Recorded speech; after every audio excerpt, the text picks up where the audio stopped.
So just as a warning, this is going to be a spoiler-filled Teenage Mutant Ninja Turtles Out of the Shadows review.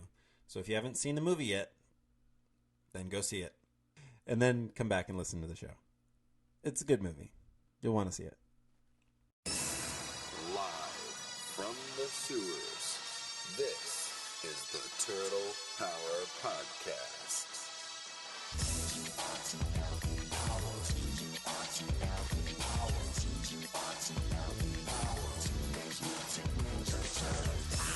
This is your audio source for all the news, reviews, and insight into the world of the Teenage Mutant Ninja Turtles.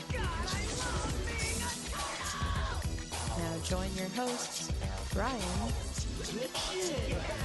Alex, and Darby. Bossa Nova! Yeah?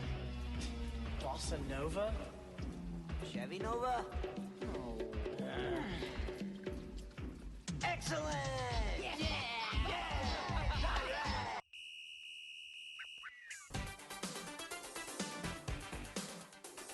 Now it's time for the Turtle Power Podcast.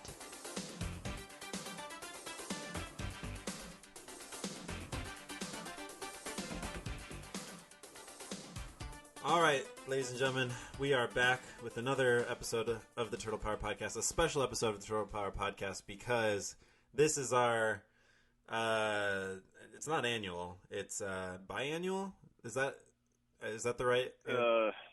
I wouldn't say we either. It's really just the two of us today. Yeah, we are once again Turtle Down here. Alex is unfortunately unable to join us. He's got some stuff going on at home, so we'll get his responses on the next episode. Yes, that's right.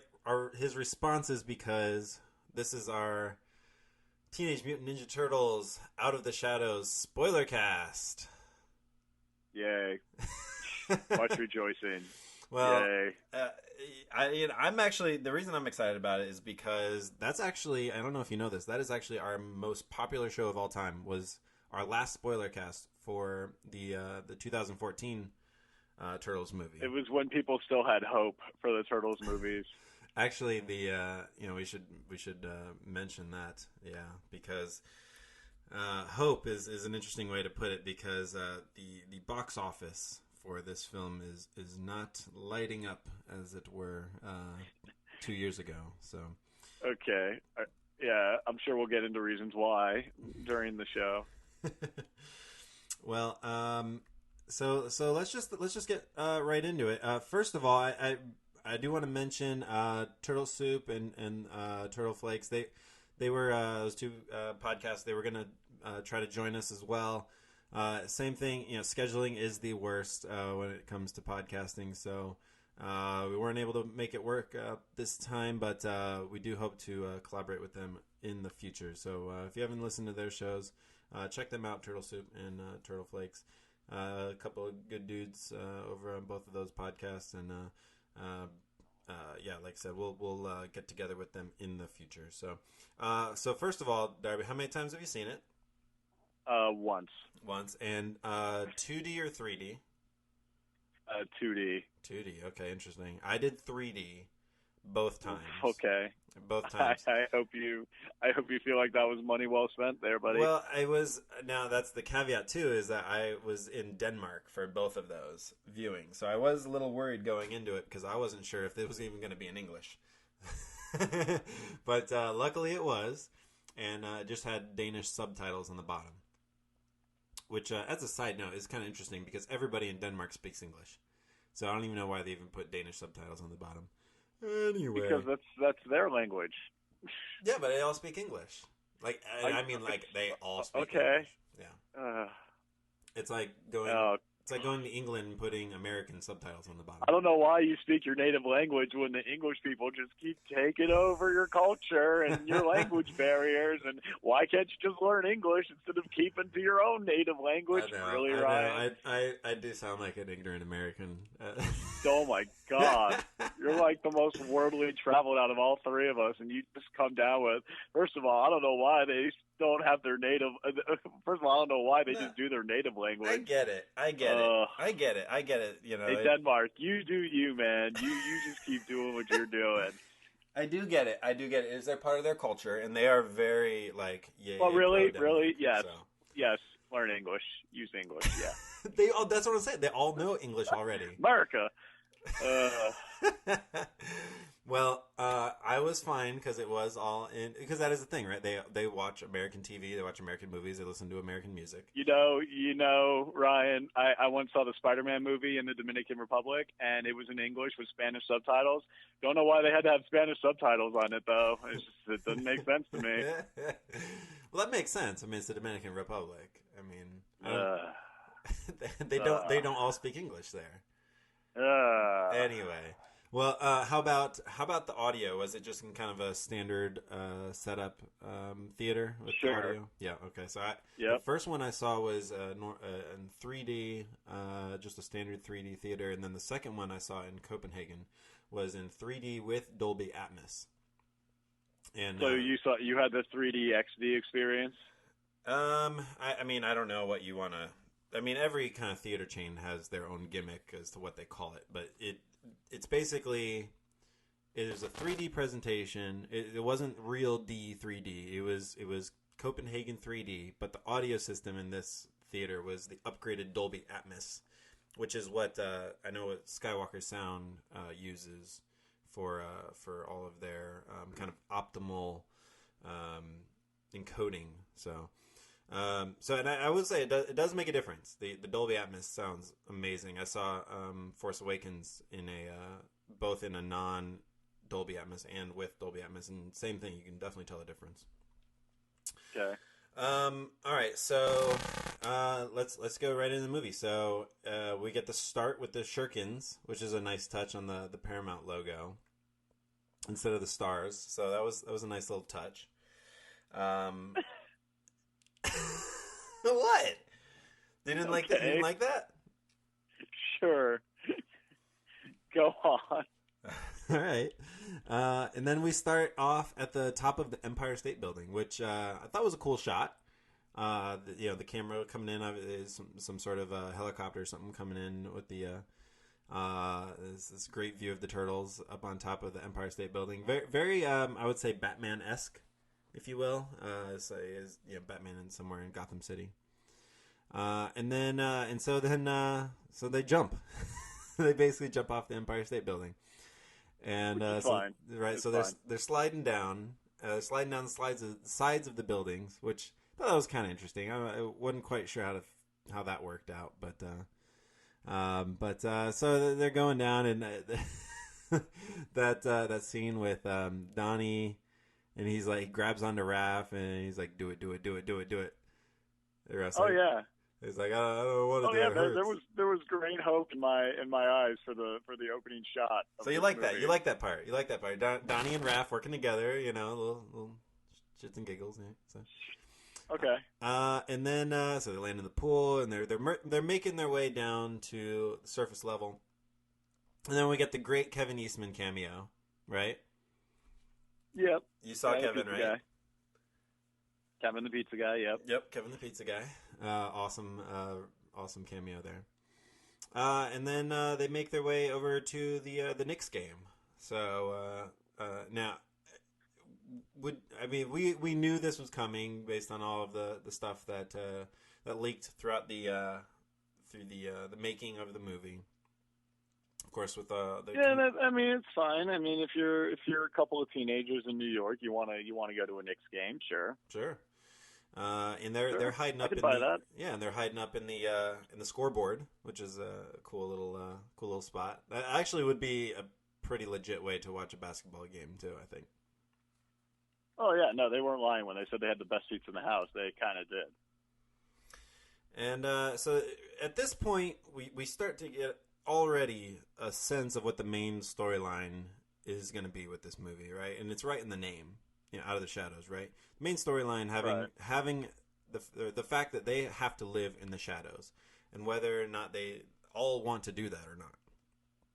you see right away, Raph kind of saying like, man, it's not fair that, because Mikey was saying he wants to get down. He'd like to sit like courtside or something like that. And I think it was Raph was like, oh man, they think you're some kind of freak or something like that, and Mikey's like, man, I'm good looking, whatever. So, so right away they kind of plant that seed. Like that's where the main storyline of this movie. That's what we're going to be going at here. We see Vernon down on the court side. The Falcon, which Don't know why he has that nickname. I don't know either, but I like it. I like it. We've never had like a Turtles like Falcon character, right? I mean, in IDW we have a Falcon-esque character, a Hawk-esque character with Ace Duck. If you want to go old school. But we've never had a character called the Falcon before, right? Not that I can remember off the top of my head. I'm sure somebody out there will correct us. But really, it's just kind of like, why I mean, really, what other movies are coming out around this time of year? That also have a much more popular character named Falcon? Like, in New York City. Yeah. Interesting. Yeah. So, we get first word of the arrangement, right? So at that point, we're kind of hinted towards what the arrangement was. Basically, you kind of figure it out, right? The arrangement is the fact that Vern gets to take all the credit for defeating the Shredder. But of course, the arrangement is that he needs to give it up at some point if he's told he needs to give it up. And so spoiler alert. Spoiler alert, he'll have to at some point. Yeah. So out comes the pea shooter. What'd you think about the pea shooter? It was all right. I thought it was pretty funny, and this was a definite use of the 3D, where the camera would zoom in on Mikey. It was Mikey and Raph, right? Weren't those the two that shot the spitballs, right? So with both of them, the camera definitely had a 3D effect as it zoomed in on their faces as they, these facial close-ups. It actually happens kind of throughout the movie. And I assume it was for a 3D effect, but it just seemed like overall that they had a lot more of those facial close-ups in this movie. Like when they were playing Keep Away from Mikey with the pizza box or something. Yeah, right. Oh yeah, we did mention. We did forget that part. Yeah, as they were on their way to the scoreboard. Yeah, they had this kind of slow-mo montage of reintroducing the characters.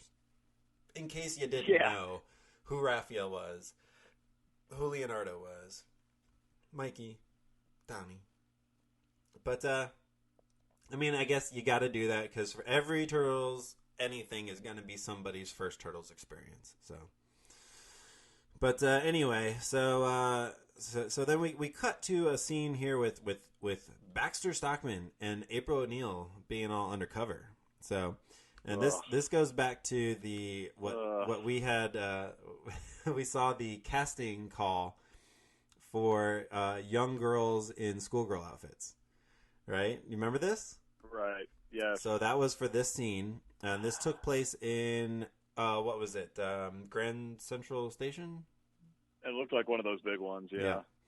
In New York City, and so basically, she is there to go undercover, try to gather up information. Now, do you remember exactly the reason why she was there to gather information? No. It was just kind of a.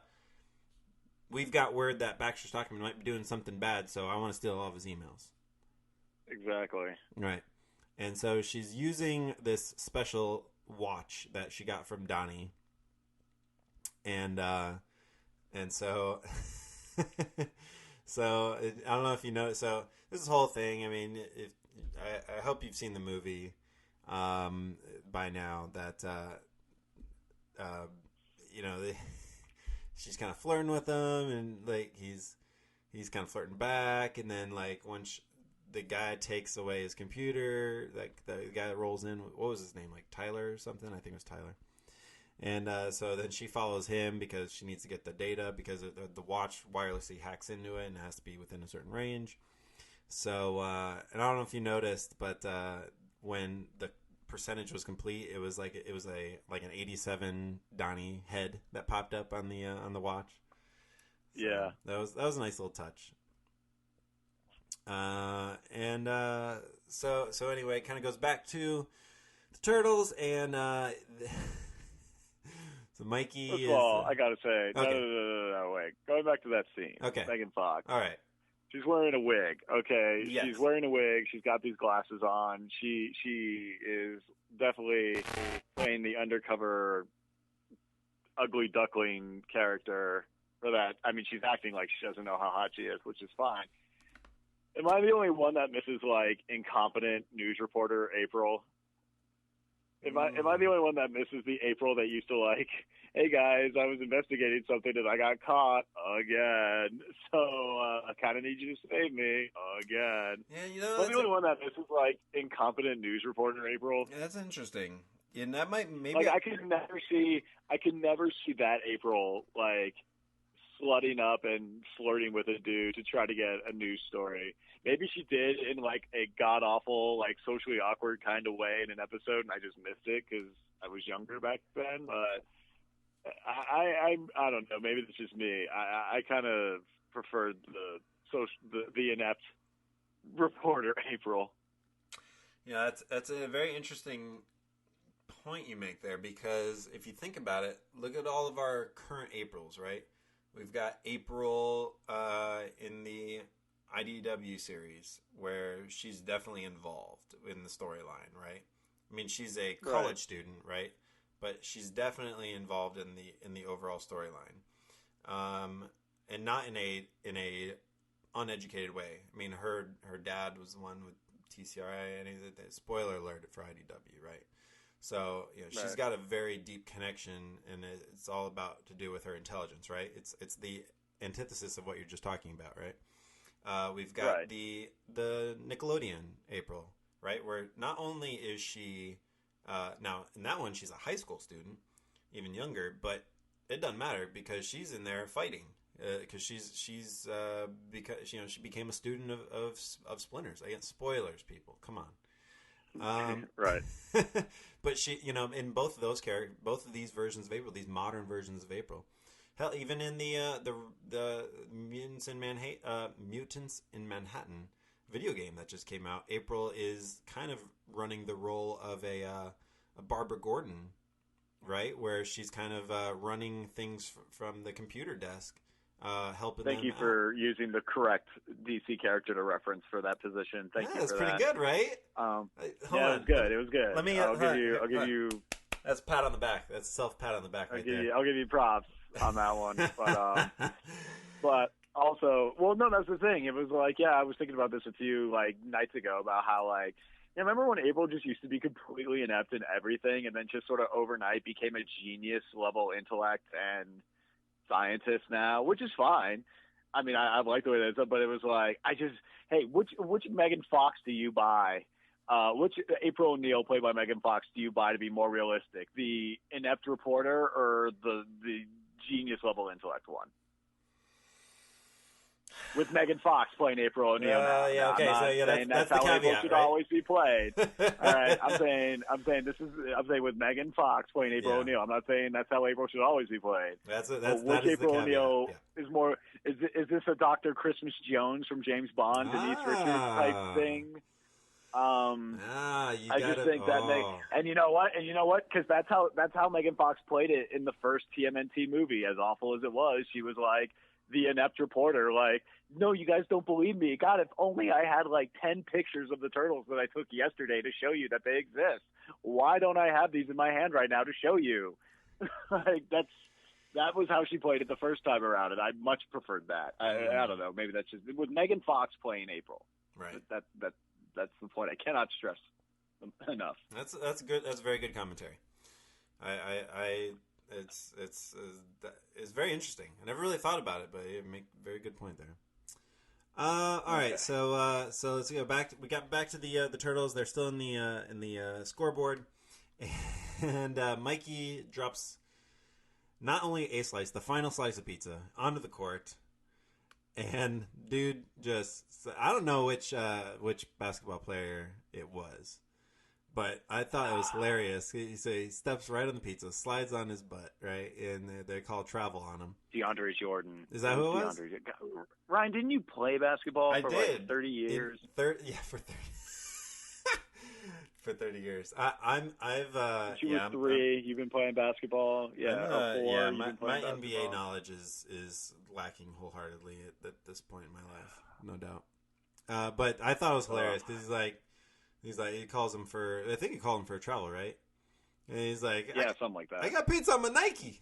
He goes, or he said like it doesn't matter. He's like, I got pizza on my Nike. And then he's like, well.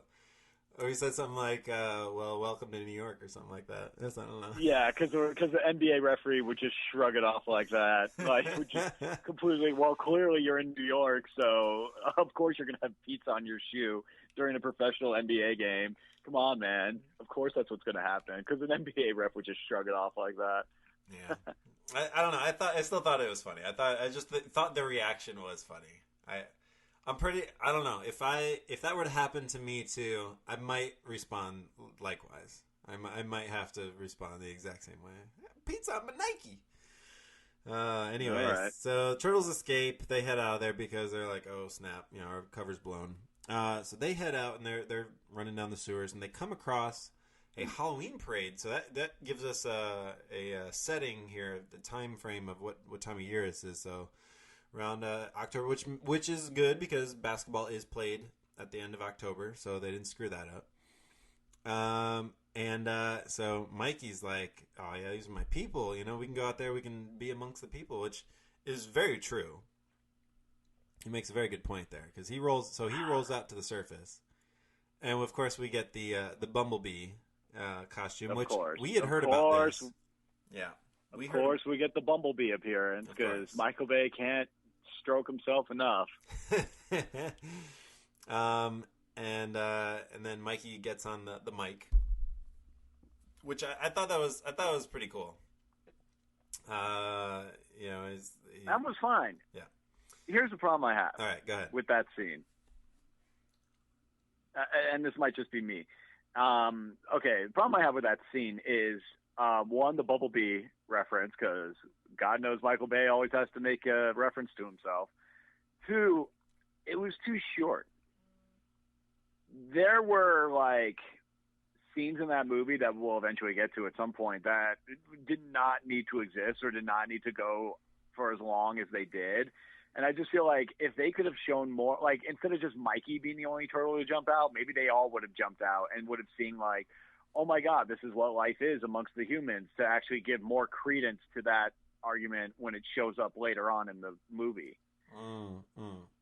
Yeah. Because when they're thinking about should we be human or not? Literally none of them have any positive experiences with humans except for really April. But really up until that point, Mikey had one positive experience for 10 seconds, and I'm going to base my entire existence on those 10 seconds. It's nah. If you want that aspect to be more believable, you should have had them enjoying that more instead of just oh dude, I was there for 5 seconds and it was great. It was that scene should have been built up more, in my opinion. Built upon more. Yeah, I will say it seems like Mikey is the one that has been the most interested in human culture. Wanting to be on the surface. Even you go back to that 2014 film and with the whole thing of them looking out from the sewers and watching TV.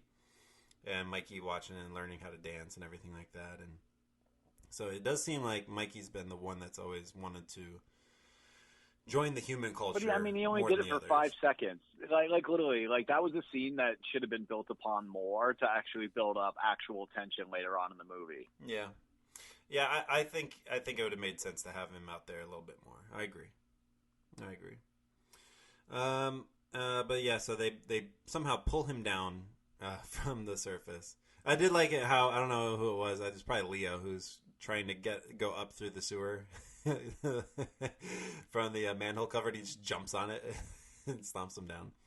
But so anyway, they pull him down from the surface, and they're like, "What the hell are you doing? You can't do that. Blah blah blah. We're ninjas."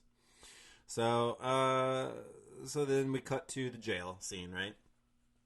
We get to see Shredder, Bebop, and Rocksteady. First time for Bebop and Rocksteady. We get to see the new Shredder actor, which I'll go ahead and say I think all three of them did a great job.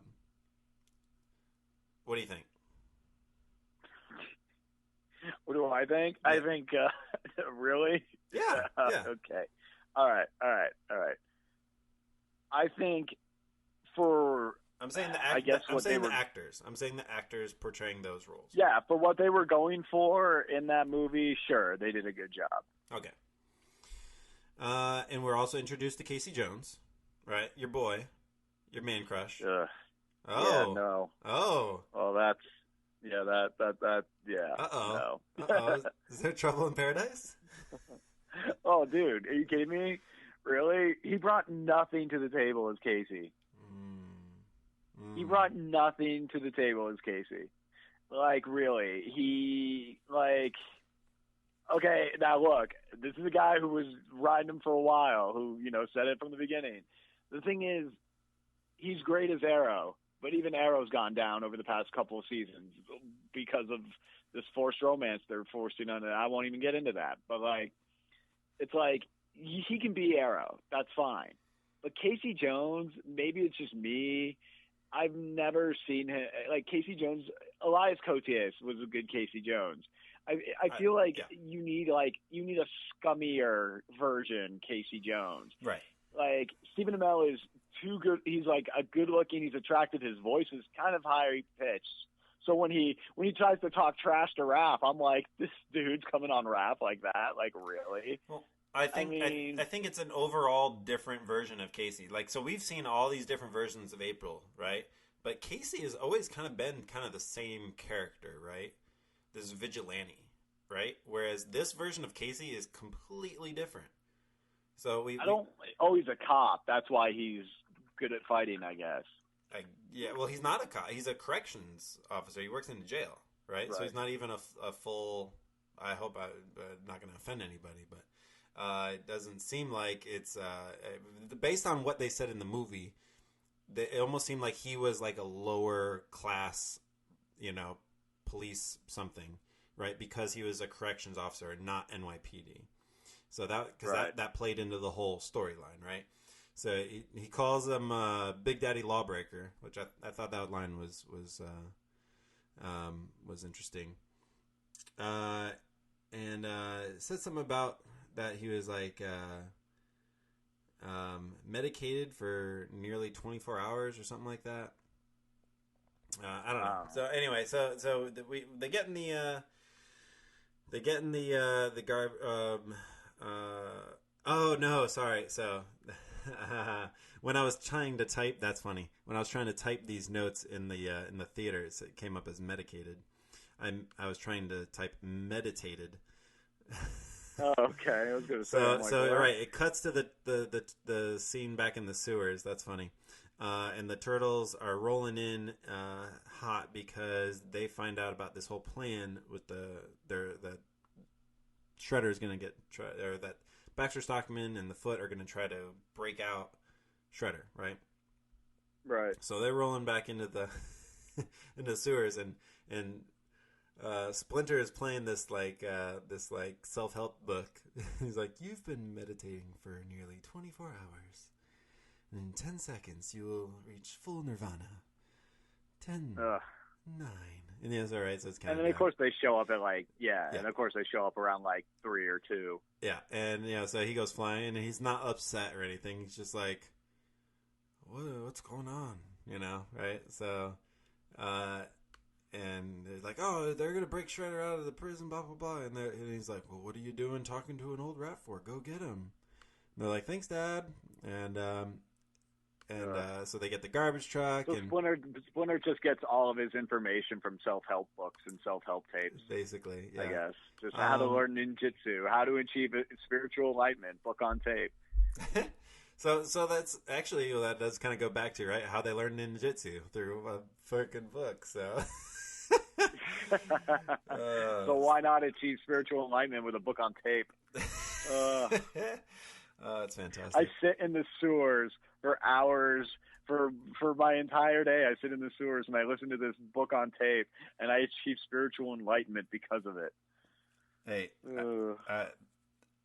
at least there's some sort of connection here.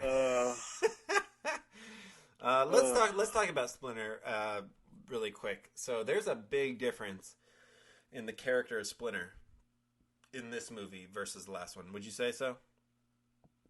I wouldn't know because we got no character development of him from the first movie. Right, and that's the big difference. I think that is the big difference, is that Splinter had a much larger role in that 2014 movie. He is barely involved in this movie at all. He is really there as a very, very side character to basically just kind of, hey, remember Splinter? He's still here. All right, moving on. Well, yeah, that's kind of what Splinter has always been in the comics. He's their mentor and their father figure, but he doesn't need to show up for every issue. Right. Yeah. So I just thought that was interesting. Very, very different role for Splinter in this one. So then we get the garbage truck, the Tortugas. Is that how you say it? I forget. See, we need Alex here. We need our resident Espanol The garbage speaker. truck. Yeah, that's truck. just the turtles. The Turtle Turtle Brothers. Brothers in Yeah. Portuguese. Is it Portuguese? Was it Portuguese? It's Portuguese. Oh. So we see that, and we get to see it inside. We saw that all in the trailer as well. But we got to see the. You know what? The Turtle Van was happening. I'm sure it'll sell lots of toys. I dug it until Mikey destroyed the best feature on the entire thing. Yeah, they had a solid, what do you say, 10 seconds of screen time? Yeah. They had pretty solid 10 seconds of screen time. Yep. We did get to see the Batman-style exit for out of the sewers. Did you notice that? They'll push the button, the doors open up, they slide out. The garbage trash things outside, they slid out of the way, so the truck came flying through and they slid back. Very Batman-esque. And we get to see Karai for the first time because I'm sure she'll do great things in this movie. Yeah. Man. Yeah, I did say that. And wait. Let's go back to what were the other villains we were talking about that were all breaking out of prison? I'm sure they'll do great things in this movie. Yeah. I was disappointed with Karai. I think the actress did a better job, but sure. then the 20. But that's not saying much, right? So I think. Dude, she could have been anyone. Yeah. It was a little disappointing because the actress who plays her, like I was talking about in our last episode, is that she's an accomplished martial artist herself, and she had very little to do in this movie, so I was a little disappointed by that as well, if not a lot disappointed in that. So we go out to the. So here comes the big breakout, right? So we get to see all the. We get to see Karai. She's with Baxter, right? They're kind of this little command post, kind of orchestrating the whole thing. Got all the motorcycles rolling up, blowing up all the trucks and all the basically the squadron that was rolling alongside. And there's some big ass explosions, right? Yeah, it's a Michael Bay film. Yeah, it was actually pretty cool special effects there with the explosions and on slow-mo, watching the motorcycle from the front and seeing the explosions right behind it. That was actually pretty cool. Yeah, it was cool. I think those were all real special effects. It was an interesting flame, though. It was like a blue flame that lit up. So, anyway, that was interesting. Some of the dialogue is, I think it was called Casey, where he says, "You are one mean son of a bitch." I myself am a hockey man, right? So at least we got that part in. Who says I always finish it? I can't remember who said that. So then we get these electromagnets, right? These electromagnets for that the foot soldiers have got, which that's actually, I think that's pretty solid. I mean, we've seen foot soldier tech. Oh, the magnets that they use to pry the shredder out of the Well, even car. them just jumping on alongside the side of the truck, they're like sticking to it with little electromagnets. I thought that was pretty cool. Oh, okay. We get the Yeah, no, they were definitely more ninja-esque, but that didn't make them any more capable. Well, that's true. So Casey grabs the shotgun. He's like, "What the hell? It's not loaded." And he's like, "I don't know. Where's the load? They're in the bag, and everything." So it just, I guess that's again trying to show that since they are, they're not real cops, that they're not as prepared or whatever. So.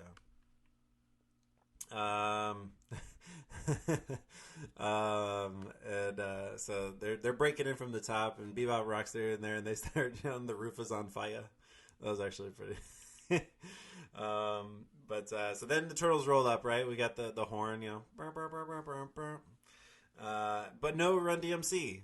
I missed the tricky. I got so used to it from the trailer. I was expecting it here, but we didn't get that here. We just got some more of the score. But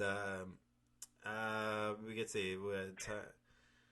I'm just reading through my notes here. Time to take out the trash, right? Because Raph is. We saw this in the trailer too. Raph's like, he's sitting in the back. He's not knowing what to do because they're attacking everybody, and so he just jumps out the back. And I did like that line where he said, not being used to my full potential here. Yeah. Like I'm just gonna go out the back here and just take care of these guys that are behind us. Okay, bye. Yep. Like, no, that was cool. So he got some cool points for that. Yep. Don't know how he caught that. Oh, no, he jumped on the motorcycle. Yeah, he jumped. So jumped on the there you go. one. You got Raph on a motorcycle. Yeah. You got Raph on a motorcycle there, too. I did, yeah. You Raph fanboys. I know, man. It was very Night Watcher. Did you have to change your shorts after that? Did you have to change your shorts after that? Like, oh, he's riding a motorcycle. Well, because it was in the dark, right? So it was very much like the Night Watcher, from TMNT. So, or from the 2K3 series. So. Very, very reminiscent. So it was. I was definitely smiling at that part. Yeah. But you Raph fanboys just ate that up, didn't you? Oh, you yeah. just loved it. I watched that going, oh, the fanboys. They're just like, yes, Raph on a motorcycle, yes. So he rolls back in, and Mikey's like, yeah, dude, right? So we start to see this this Mikey and Raph relationship in this movie, which I think is very interesting. We don't really get to see that interaction as often, to where, which develops throughout the movie is Mikey and Raph kind of quote unquote team up, and Leo which and is Donnie. fine. I mean, they've done a good job of it in the Nick cartoons, showing that Raph may be a hard ass, but deep down he loves his brothers, especially Mikey. So of course he's gonna. No, like you said, it was interesting because they finally did that instead of it just being Raph versus Leo while Donnie's left tending to Mikey. They finally did something else about that. Yeah. I thought it was good. I thought it was a nice change. It also does kind of legitimize Donnie as the number 2 guy, though. I'm just gonna point that out there in this movie, anyway. That's funny. So we get I forget who says it, but it says it's a big ass magnet. So he's coming down, and Casey's like, "Shit!" So there was some cursing in this film. It was interesting to see, or hear, I guess. And so Shredder's getting pulled up, right? And and then this giant sword comes out of the turtle truck. What are we calling it? The turtle truck? The turtle garbage truck? Sure, why not? Giant sword comes out of it and shoots. Cuts the chain. Cuts the chain, right? Perfect shot. Let's just say that. First of all, perfect shot. Secondly, if you had if Donnie loads it up and then Donnie takes the shot, he's going to make the perfect shot. That's just how he is. Fair enough. Here's my thing though. If you had a giant sword the whole time, why not? Why wait until then to shoot it? Shoot that He thing. didn't want to bisect anybody else. Like, God, could you imagine how much further that sword flew? Oh, It yeah. didn't stop after cutting the cable. They It found probably that thing cut in down New some Jersey. buildings or something. Yeah. Oh yeah, it probably cut down some people along the way. God knows how many people died just so they could cut that one cord right there. Crazy. So. Man. So meanwhile, we saw that Casey was trying to work his way back there, right? And Bebop and Rocksteady, they take him out, right? And he goes, what is it? Bebop goes, says something about his name, and he says Bebop, and right when he says Bop, he kicks him in the face. And Rocksteady sticks his head out into the cabin with the guy that's just driving. Goes, hi. He just throws him out. I thought Seamus did a great job in this film. Especially considering this is the first major role in any movie he's ever had. I thought he did a great job. Maybe being a little bit of a homer there since I'm a WWE fan, but And extremely Irish. Yeah, and extremely Irish. Yeah. So let's see here. Shredder crawls out the top anyway, and he jumps. He's jumping for the helicopter. Which, by the way, I don't know what helicopter that was. I'm not sure which kind of helicopter that was. Baxter Stockman helicopter. Yeah, probably. So as he's jumping, he's teleported. Right. And we teleported to Krang. Directly to Krang. Right to Krang. Hey, Krang. Hey, Krang. I'm here. And we I'm get Krang. and Krang is voiced by Brad Garrett, which a voice. I don't know if we covered it on the show or not, but they did have a change in the voicing of Krang, very close to the end of editing. So yeah, so Brad Garrett, that's the brother from Everybody Loves Raymond. That's probably the role he's most known for. And hey, he's clearly known as the guy who had the hook for a hand and played the piano in Tangled. That is clearly the role he is best known for. He had a whole song and dance number. Yes. I didn't even realize that was him. Oh, that's interesting. Of course it's him. Enjoy going back and listening to it, because I know you will. I've heard that song plenty of times. Oh, dude, that's totally him. Yeah. I've Got a Dream. Yeah, totally Brad Garrett. Yeah, that is a good song. It's a funny song. All right. So we got Shredder. He's now with Krang in what I assume. All right. Wait. All right. Wait. Hold on. So we have. So no. I'm gonna do the proper review of this scene here. All right. Go ahead. So pretty much is how it is. So Shredder, he gets beamed. Krang's like, "Hey, what's up? I'm Krang. I'm this creepy looking alien that's crawling alongside this robotic body. I'm clearly somebody you can trust, and you and I should team up. You know what? You and I'm clearly someone you can trust. So you and I, we should team up. I've got this purple mutagen here, help you build an army, and you're going to use that army to pull me to the other side. By the way, I'm totally someone you can trust." And Shredder's like, "You know what, Krang? I got a good vibe from you. I totally trust you. I have no reason to second guess your intentions whatsoever. So yes, I will do what you tell me to do, because we're totally 50-50 equal partners on this, and you're just such a trustworthy guy that I totally feel like I have no reason to question you at all." That sounds about right, yeah. Yeah, okay, cool. Thank you. And then he sent him back to Earth, and okay, I'll let Ryan take over from here. So we got, like I mentioned, tentacle mucus. We got, he tells him about the arc capacitor, right? Got that part. So he tells him you got to get the 3 pieces of the arc capacitor. Oh, wait. Before we go any further, this needs to be pointed out. Yeah. It was canonically stated in this movie that this Shredder is the same Shredder from the first movie. It's not his son. It's not a distant relative. No. It's the same guy who somehow shrunk an entire foot. I guess he just hit the ground so hard, he shrunk an entire foot and is now this Shredder. Yeah, that's right. Same guy. Yep. Same guy. Yep. It's the same guy. Okay. We can continue then. So basically, with this scene, the whole point of this scene was to lay out the plan. It was the MacGuffin, right?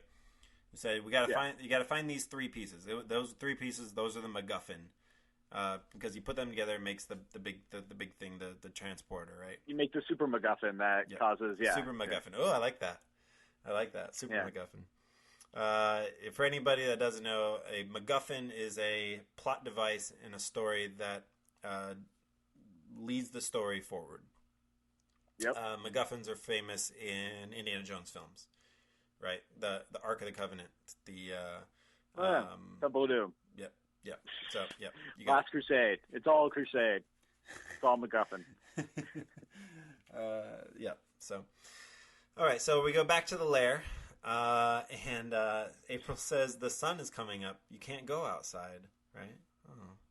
Again, because they're vampires. Just poking at this this plot device, right? That's what the whole point of this is about. How they, out of the shadows, right? Because you can't go outside because the sun's coming up and you're ninjas. So we go to the police station, and Bureau Chief Vincent, we're introduced to her, and she's getting the debrief about everything that happened, and the whole thing with Casey, and I'm gonna be a detective someday. Oh, here's the okay. So go ahead. Chick shows up. No, this high-ranking chick shows up, and she's like, "So Casey, why don't you tell me what happened with this prison breakout?" And of course, Casey Jones is doing his thing where he's like, "So this is what really happened." But in typical, very quick, of course they don't believe him because his story is just so absurd that they don't believe him. So of course the turtles don't exist. Not a thing that happens. Continue. Yeah, no, you pretty much got it right. But I will say, doesn't believe Casey because Casey's very animate about like what he saw. Yeah, and I will say they kind of see. I don't think this is a Stephen Amell thing. I think this is a writing thing, where this version of Casey is just so different because this version of Casey, the whole "I'm gonna be a detective someday and you'll see, I'll be." I have hopes and dreams and aspirations. You're not Casey Jones.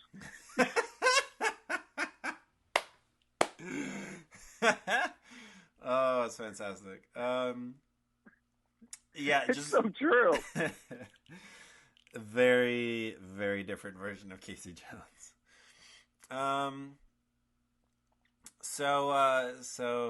So he basically is like, I'm going rogue, and he's looking at their. I'm going rogue. I can't be a police detective, but I somehow afford this very nice car that is in no way a product placement in this film. It was a nice car.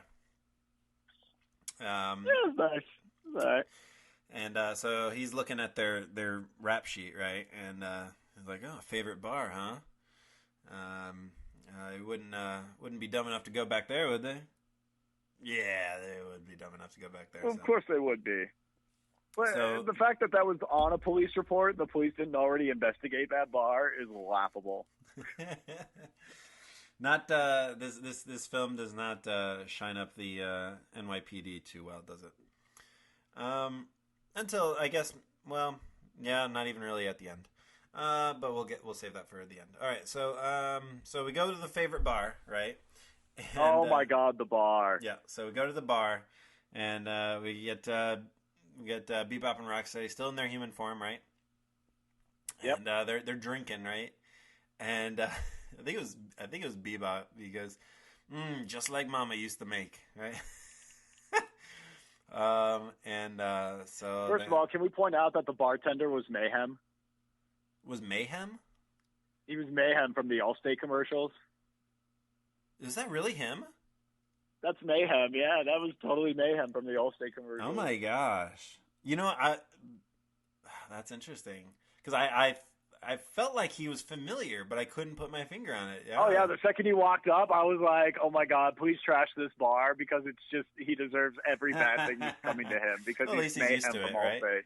He's used to things it's like he needs to see what it's like. He needs to see what it's like to have somebody, do bad things to him. That's great.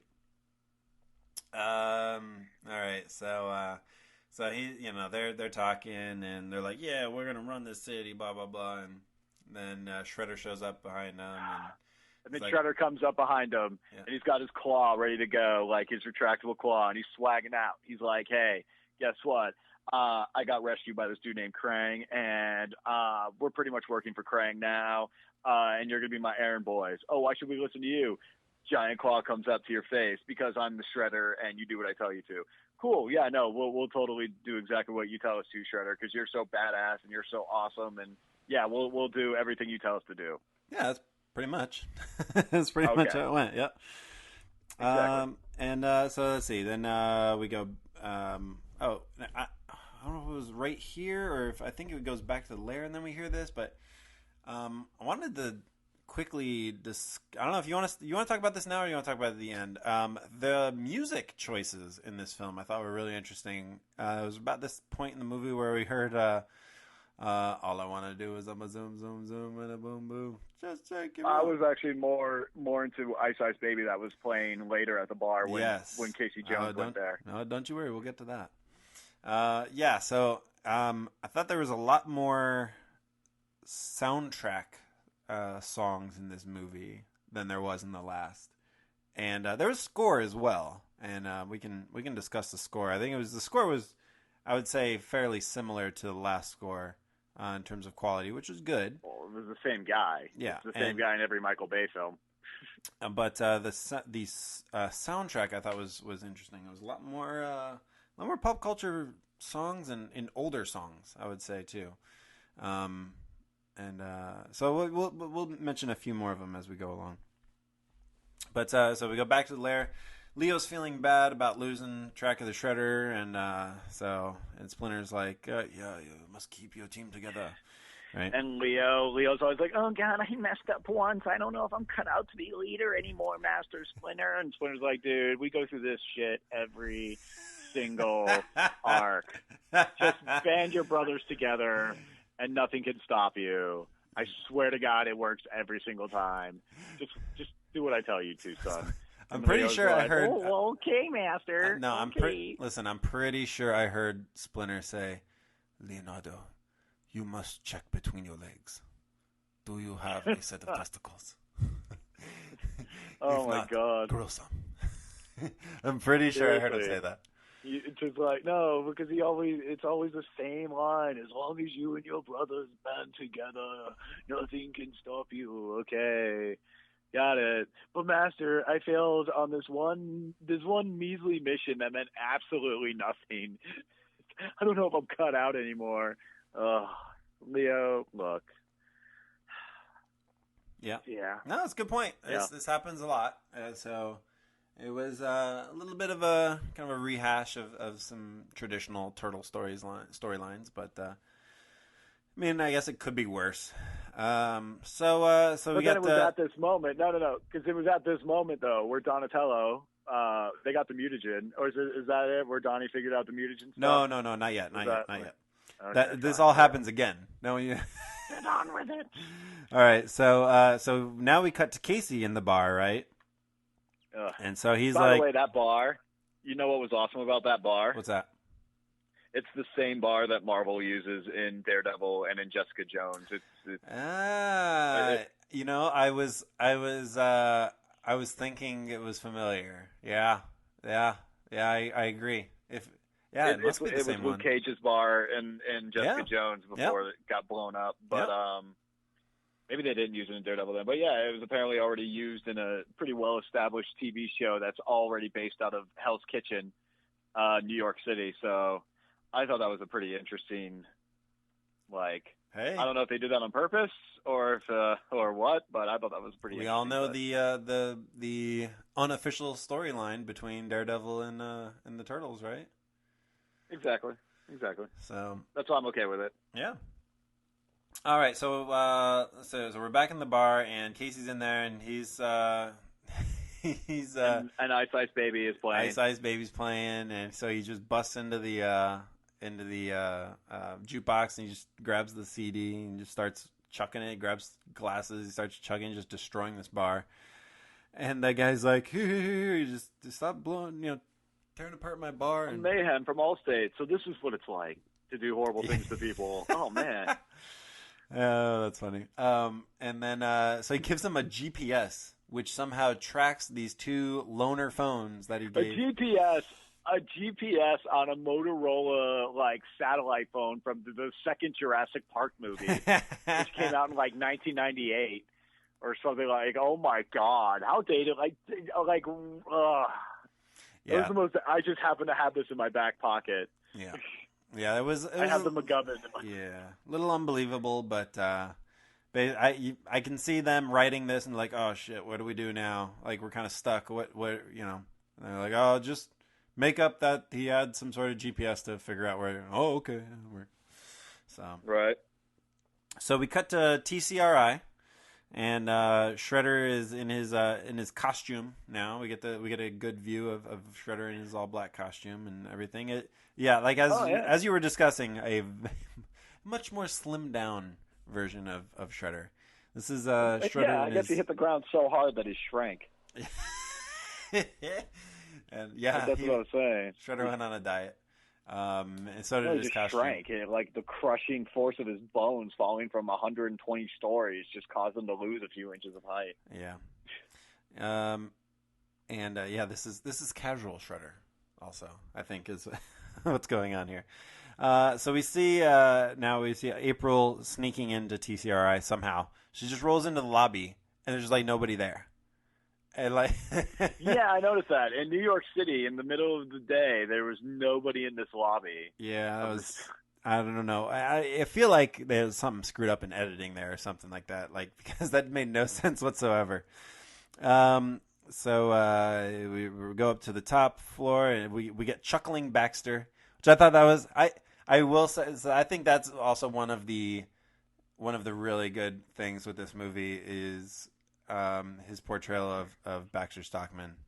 Oh no, he did a fine job. Like Yeah. I said he would. Remember when they announced it and everybody got pissed off, and I was like, hey, he's done good stuff before. Like, I'm not worried. Yeah, yeah. No, I think he nailed the character. I really do. And Oh yeah. I have nothing but good things to say about Baxter Stockman in this movie. So we get the whole thing with the synthesized ooze, and All right. Now that's the part where I step in with the synthesized ooze, because here's the thing: Shredder's not there by himself. He has Bebop, Rocksteady, and Kyrie in tow, of course. He gets this gun that apparently shoots these darts that have the ooze in them. Yeah. So he's like. So they're like, yeah, we need to do testing on this gun. And Shredder's like, cool. Shoots Bebop and Rocksteady right there with these mutated darts. Not even looking. And then they begin their... Not even looking. Sidearm, just boom, and shoots them both simultaneously, yeah. Exactly. Okay, so here's the thing. So, all right, he has this gun that shoots these darts. Why didn't he use it more than just to shoot them? I don't know.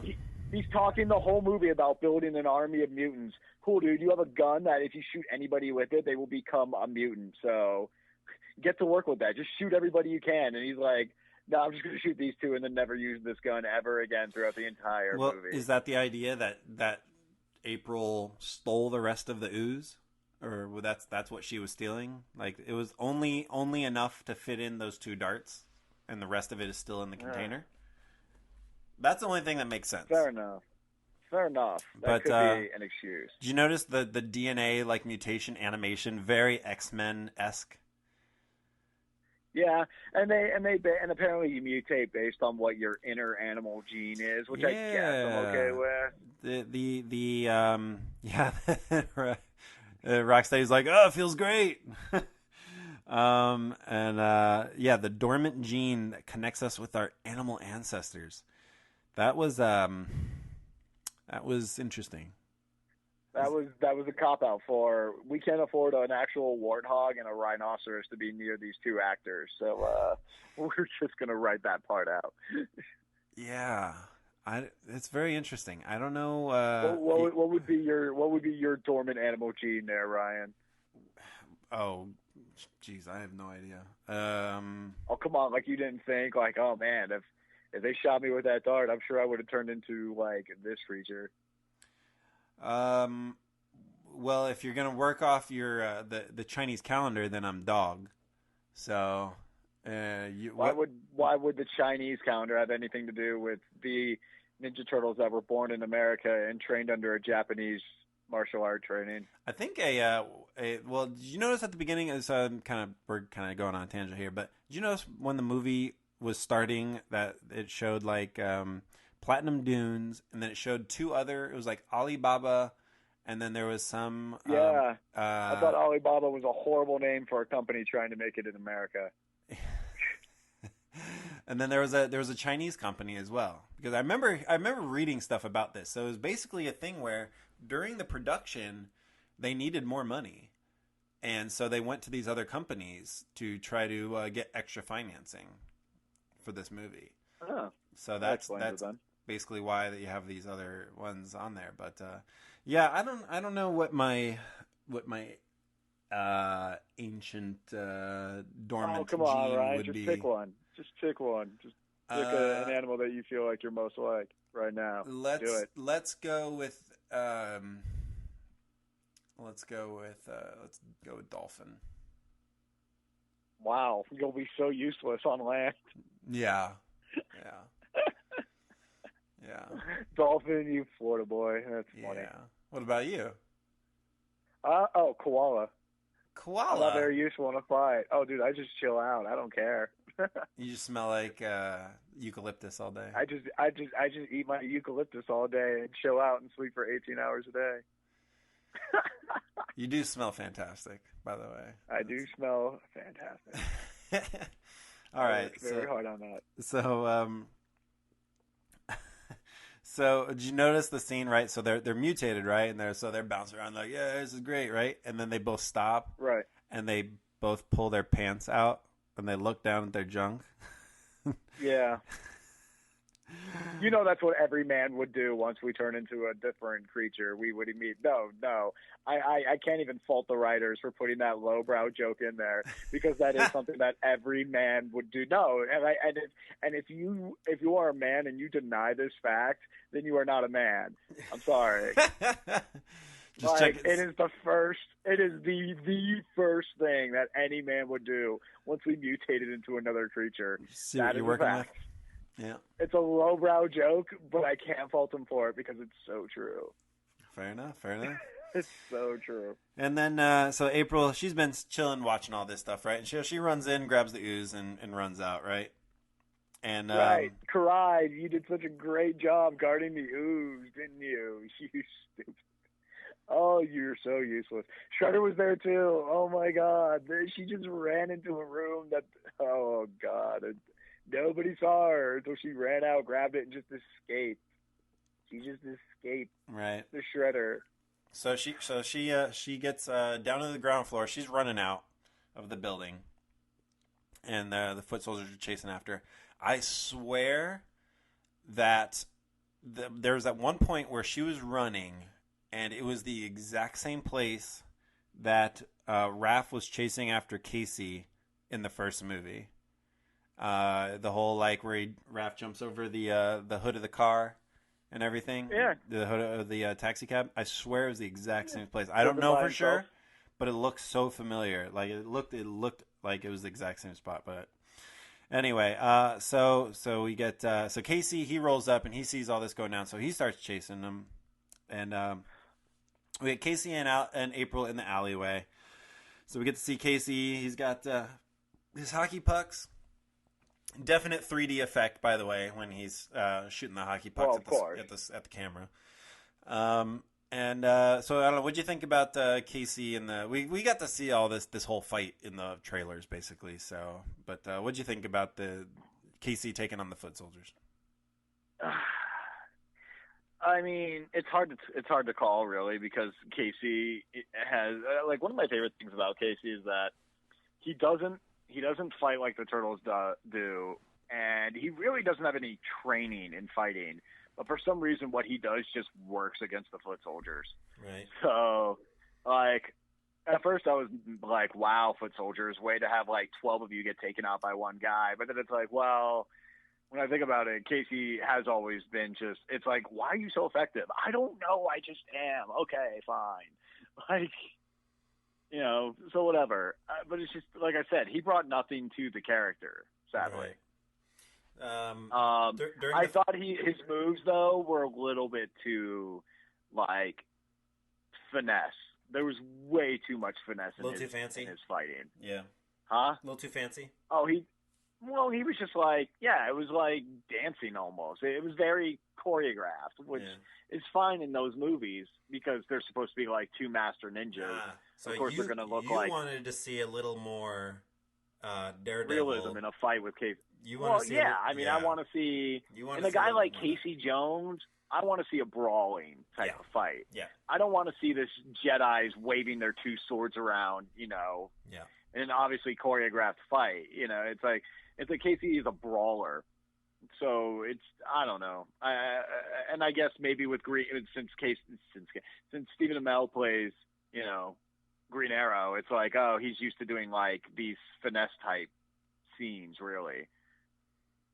Yeah. So maybe that's a reason they went that way with it. I don't know. Well, but for me, he's just always been kind of a brawler. So that's just, I wish they would have gone that route. Yeah, I hear you. That's me. Very end of that scene, one of the foot soldiers is getting away with the ooze, and Casey does a shot and knocks the foot soldier out, and the ooze goes kind of rolling on the ground, and right as the cops pull up, right? So April and Casey go running, and so does one of the other foot soldiers, right? Yeah, one of the other foot soldiers goes running also, but then after April... No, but the turtle showed up, like, right after that. Well, right. So, here's the thing, right? So, the cops roll up, right? Why didn't they chase after Casey and April and the other foot soldier? Because clearly this movie's just been crapping on the NYPD the entire time. We pointed this out. Yeah, that's kind of what I'm leaning towards, yeah. So... all right, so anyway, Casey takes out the last foot soldier, and then we get the what's your name? What? Yeah, Casey. Stacy look how cute I am when I unmask myself. Yeah, Stacy Moans. So and then so then the turtles roll in. We've seen that scene several times, but we get to see it continue on. It was actually pretty funny. The "Do not eat us. We are not food." See, I thought that was funny. I thought so too. I thought that was good. I'm glad that did not make it into any of the trailers. That was a nice. Oh my god! It made it into every single trailer. The "Do not eat us. We are not food." Oh yeah. I didn't see that. Wait. Sorry. All right. This is the part you might have to edit out, but it's what I do for a living. Is I watch like movie trailers and commercials and other on-demand stuff to make sure it's good enough to go out over the air. Do you know how many Teenage Mutant Ninja Turtle trailers I had to watch at work? So that's true. So right. So basically for me, probably about 2 weeks out, I basically stopped watching the trailers. I just stopped because I knew this kind of stuff was going to happen. Now, granted, you don't have a choice.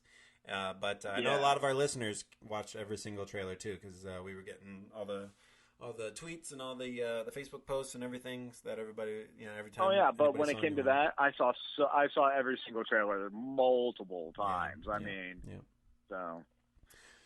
would even tell you like, oh hey, I saw a new trailer. I couldn't tell you about it because I'm not allowed to, but I'd be like, oh, I saw a new trailer at work. Yeah. And so there you go. But no, I saw a lot of those.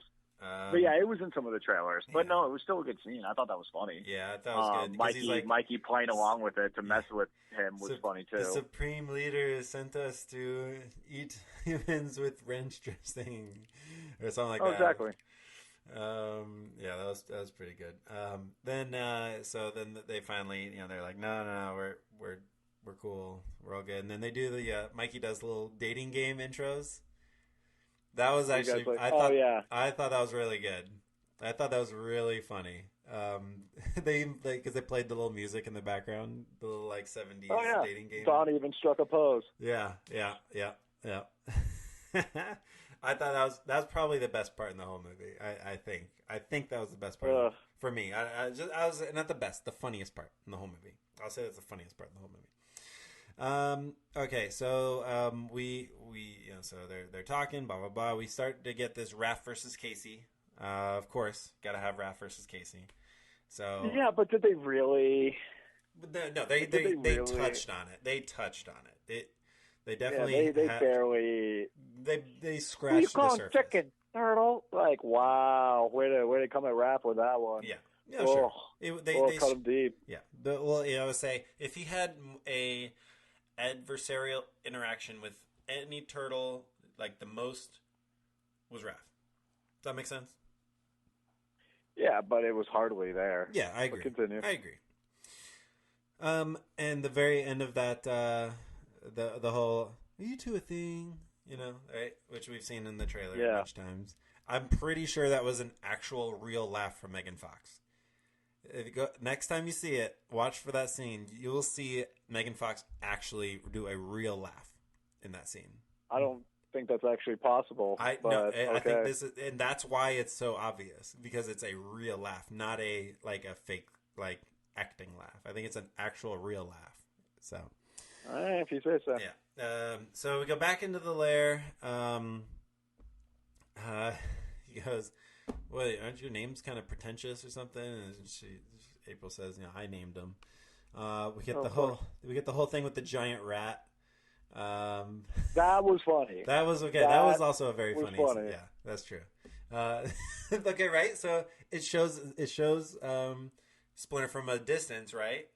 And then the camera goes inside with Splinter, right? And you hear, "Hello, is it me you're looking for?" So another what was funny was just Casey Jones going, "Guys, don't look, but there's a giant rat over there," and Raph and Mikey being like, "Yeah, man, you should go mess with it." Like, he comes in all the time. See, you should totally just mess him up. Yeah, it's this whole Raph and Mikey kind of team up in this movie. It's very interesting. He's like, go, you gotta go at him. You gotta go fast, you gotta go hard, and everything. Yep, exactly. I laughed at that scene. I did. I was like, okay, that was funny. Yeah, that was good. They got him good. Although I wish Splinter really would have kicked his butt more instead of just like tripping him up. But I wish he would have just wailed on Casey or like hit him across the room or something. Like, since they said they were going more for an 87 series effect, like I would have been okay with that. Yeah. Now, what? So, help me out with this one. It was at this point that I realized, or started to question myself on, is this the same lair that was in the last movie? Oh, I don't know. I kind of get the feeling it's like possible it's a that lair. it's not because, it's possible that it's not because their last one got destroyed. Yeah, maybe just for the fact that they know where it is, so they had to move. And it got destroyed, yeah. They just didn't have to make a whole plot device out of it, like in Secret of the Ooze. Yeah. Which I still like. I like that plot device, though. I'm not even ragging on it. Like, I love that they did that. Yeah, definitely. Yeah, it makes it more realistic. It makes it more real. That's what I'm saying. Like, there were just some scenes that could have gone on longer, and there were just some scenes you could have just completely taken out and made the movie completely better. Yeah. Anyway. I hear you. So, that happens, then what happens? So, Casey, he gets back up, right? And he notices the garbage truck. He's like, who are these guys, right? So they go to the next scene, and it's Shredder and with Karai, and they're like, making these finely tuned soldiers, right? And then they show Bebop and Rocksteady, and they're like eating like spaghetti, right? And out of a barrel. Out of a barrel. And it's very, I don't know, I thought this was very 1987 Bebop and Rocksteady. Oh, yeah. Very, like, they were right on with Bebop and Rocksteady here. And let's see here. Now we go back to the Donnie, and now he's working on the retro mutagen, right? Yep. And he just dabs a little bit on his hand, and all of a sudden, his two pointer fingers basically split into, and they double, right? And his hand becomes a human hand. And he's just like, oh yeah, that's normal, right? That didn't hurt at all. Oh, that wasn't excruciatingly painful or anything. Yeah, my 2 fingers just split into 4 fingers, but I didn't feel any pain whatsoever with that. The proper response would have been, let me just go ahead and dab a little of this on here. Oh my God! I instantly regret this. Why? Why didn't I find like a little bunny to test this out on or something? Oh my God! Oh my God! Yeah. No, that would have been the proper response. That would have been the proper response. Yes. And how did his hand go back to normal? He just like shook it and it went back to normal, right? Like, well, that's over. Yeah, because I guess it wasn't. I guess this. I don't know. I'll retcon and just say, it wasn't enough. It's just a temporary. If the retro mutagen can turn you into a human, it looks like it can turn you back into a turtle pretty freaking easily. Yeah. Just shake your hand and now, you're a turtle again. All right. So Leo goes, we don't need that kind of change, which I thought that was kind of interesting, with the whole political situation. And he says, don't say a word of this to the others, and that's when everybody realized Donnie was the number 2 in the chain of command for the Ninja Turtles. Dude, you knew it. The second Leo was like, Donnie, look, man, you know this and I know this, but nobody else is ever going to know this. It was already like, damn, Donnie's number 2. He's the number 2. He's always been the number 2, but this just cemented it. Yeah, this just cemented This just cemented the aspect that Leo is just a terrible, terrible character. I mean, I don't like Leo. Oh, Leo? Oh yeah, Leo. Leo. Oh man, screw that guy. He's a big jerk. He hid all those secrets from his brothers and put that burden on Donnie after Donnie just was innocently discovering something. He got placed with a giant burden all because of Leo. Like, bullcrap. Yeah, I really didn't like that at all. I was like, wow, that is messed up. Like, messed up. How would you do that? But, so luckily, I guess I'll say luckily, Mikey overhears all this, right? Right. And, tells Raph. And instantly tells Raph. Well, in the next scene. So first we go to Hayden Planetarium, which I thought was cool. I thought we were going to get to see Neil deGrasse Tyson make a cameo, but unfortunately not. He is kind of he actually would have been able to play a very good Baxter Stockman as well. But so he probably doesn't want to give away his actual academic credibility by doing such an act. Yeah, you're probably right. I think it was Rocksteady who did the old fart and toss. Oh God. That was cute. That was a scene where I almost wanted to just stand up and go, "Wow, this is a scene in a Ninja Turtle movie." That just happened. Yeah, it did just happen. And that wasn't around in the 80s. I don't think that was around in the 80s. I don't think it was. But right. So apparently the way that you handle archaeologic space findings is to smash into it really hard. Well, yeah. Because all of a sudden it opens up and then there's a hidden piece of the arc capacitor or whatever. Well, yeah. So then we go back to the lair. Raph's he's benching, right? He's the barbell's bending in half. It's so heavy. And Mikey, yeah, like you mentioned, he tells Raph everything, and Raph, of course, gets all pissed. And I will say though that it was great to hear Mikey go, "I will never finish our hip hop Christmas album." Which, of course, there was a Turtles hip-hop Christmas album. The rap. Come on. Everybody loves the rap. Yeah. Everybody loves the rap. I think I blocked that out of my memory from like a while ago.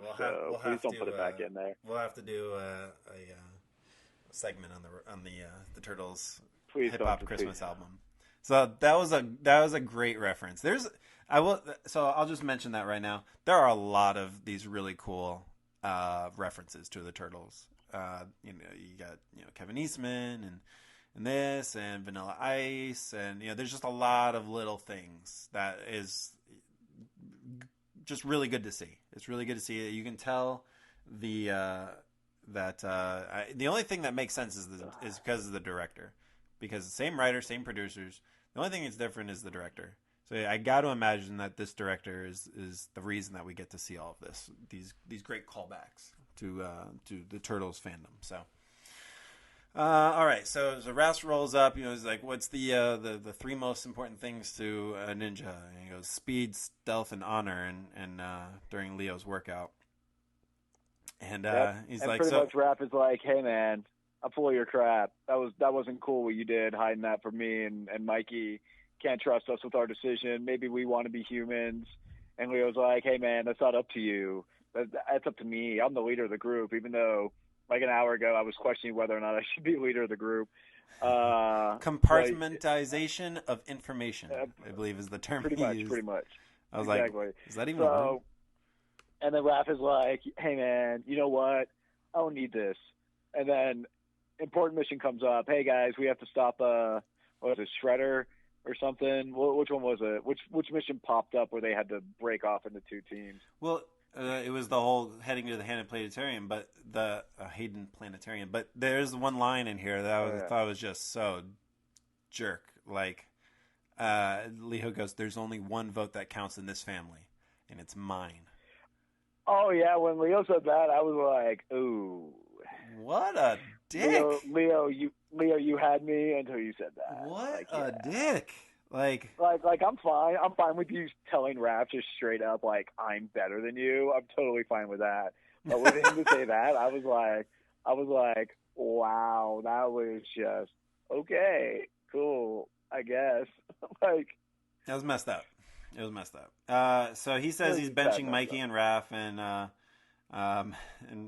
Mikey's like, I still don't know what you're saying, and yeah. So then Leo and Don roll to the Hayden Planetarium, and they find.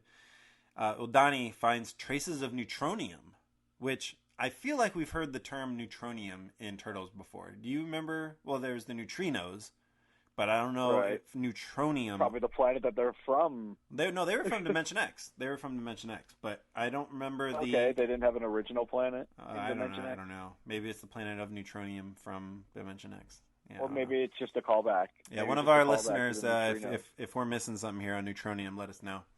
Donnie figures out Shredder's plan right there. He's basically puts the puzzle pieces together. He's like, he's gonna open up a dimension to another, or he's gonna open up a portal to another dimension, right? Yep. Donnie's that smart. He just discovered neutronium and instantly figured out the entire plan. Boom. So Mikey and Raph, they're with Casey and April though, right? So they figure out a plan to break into. Oh, go ahead. Yeah, they're going to break into police headquarters because apparently that's where the mutagen is, and Raph wants to be able to decide for himself whether or not, hey, maybe I want to be human. Yeah. But so they devised this whole plan about using Vernon as a distraction in order to get into the police station through I guess what can only be written as the biggest air ducts to ever exist in mankind, like ever. Like Mikey and Raph fit in the air ducts. Yeah.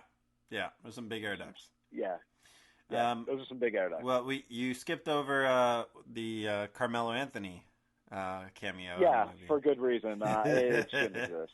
But see, that's why.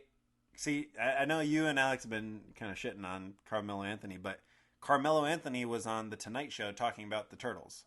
And that whole Turtles cross Mellow line of clothing, that was on the Tonight Show. So while you guys think it's shitty, it's a big deal in pop culture. Okay. Okay. Okay. I'm sorry. I missed the part where this was the Turtle Power Podcast and we were talking about how we felt about certain things. Well, I was just anyway. That it was just one of the things I saw that was like came across through my feed, and leading up to That's the movie. Great. Anyway, the whole thing with Vern. You know what? If Kim Kardashian did a nude scene in a movie, that would get a lot of press, but it wouldn't make it good. Good point. The whole thing with Vern and Alessandra, right, is the model, supermodel that he was with at the basketball game and also at this key of the city, right? That's why they were having this little function. So she April rolls up and he's like, Vern, we gotta go. And he's like, oh, April. And he's like, now. And he's like, oh, okay, I'm coming. They just like, all of a sudden, he's not the Falcon anymore. He's just bumbling Vern, right? And well, of course. so they're bringing Vern into the planet. I don't know if you noticed, but they were playing Spirit in the Sky at this point in the film. Don't know that one. They're all very disheveled and all very disorganized. Yeah, well, wasn't it like he was saying something about like his shirt size being too small or not big enough? Oh yeah, he seems like a nice guy. If you like guys who can't even bench press, that's cool. Yeah. Like Mikey had more trash talk against Casey than Raph did. Yeah. This is the song I'm thinking of. This song. Do you remember this song? Ryan, I'm on a phone. You can't hear the song. All right. There it is. All right. So anyway, you'll know the song. You trust me. You know the song. All right. So anyway. So they're like, Vern, you got to help us out. We need help breaking into the New York PD. So he's like, reluctantly, he agrees, and a little less. Another song, little less conversation, little more action. Remember the old Elvis song, right? So that's another pop culture song, making it so older pop culture song. You got right there. Yeah, you got this. Sneaking into NYPD headquarters, we get to see Raph and his tongue, right? And we during this whole montage of them sneaking in, it's the first time we get to see Raph's tongue in this movie, which I don't know why, but we did get to hear April say "cowabunga," which. But right as they're about to break in, guess what? Foot soldiers have already broken. They've already stolen the Purpaloos, and they're on their way out. Yep. So Donnie, they ring up Donnie, and you notice the cell phone ringtone. It was da da da da da. It was. So Leo and Donnie, they're like, oh, we need help, or the NYPD, and hurry, they're stealing the ooze or whatever. So Leo and Donnie, they jump on a subway, or they're on a subway train. They jump to another subway train. Somehow they get to NYPD ground level before the Turtles do, and because they were subway, dude. New York City subway system is legit, right? Well, it's amazing. It's amazing. Leo and Donnie, they bust in through the main lobby window. Like, right? Screw stealth. We're just going in. They just roll in, right? And obviously reveal themselves first, right? Right. So this is basically the pivotal part of the movie, right? Because they just expose themselves to NYPD. Right. Yeah. And the NYPD, the one cop who's like, monsters. They're monsters. Right. The FBI chick is there, yeah, or whatever branch she was in. And I should point out though, at this moment, Turtles bust in. The cops pull guns on everybody. Yep. And all of the Turtles put their hands up. Yeah. Yeah. Even though they're bulletproof. Yeah, even though they're bulletproof. Yep. All the Turtles put their hands up. Yep. Which, you know what? Hey, you know what? In a completely separate universe, I'd be fine with the Turtles putting their hands up. But didn't we just establish in that god-awful first movie that you're bulletproof? They did. Yep. Yep. There you go. So I made that point about Leo and Donnie revealing themselves first. I made that point on purpose, and I'll say why in a minute. But Casey and April, they roll up, and they're like, no, don't shoot. And they yell to the Turtles, get out of here. Which, okay. So they're just like, oh, yeah, good idea. And so they just take off. I guess they grabbed their weapons, and they just left. And like they had a couple cops, I think, chase after them. And the ooze, too, right? Yeah. Did they have the ooze at this point, or did the foot soldiers still have the ooze? Oh, the foot soldiers still had it. Yeah. That's why they had to go to Brazil or something. I'll explain. They didn't go to Brazil. Actually, I don't know what happened with the ooze at this point. I'm not sure. Maybe one of our listeners remembers what happens there. Well, With Turtles the ooze. wind up with it again, so that's all that matters. Turtles wind up with it again, I think. So, I don't even know about that. Anyway, so Casey and April, they're arrested. The turtles escape. Back in the lair, there's a huge argument. Mikey's devastated. He's talking to Splinter. He's like, they didn't just see fear. I mean, there was actual hate. They hated us because of the way we looked. Oh, yeah. And Leo's having a real hard time being a leader and a brother at this point, right? Obviously.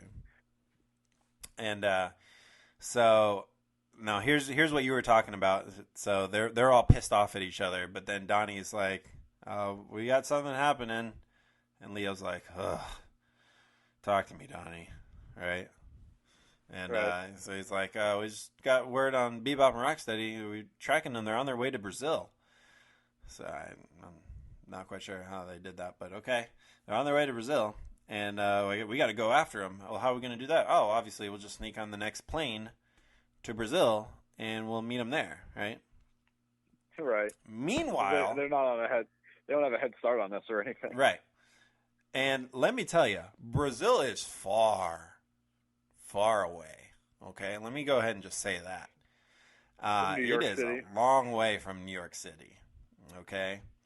And so April and Casey, they're in police holding room, and they're in NYPD holding room, right?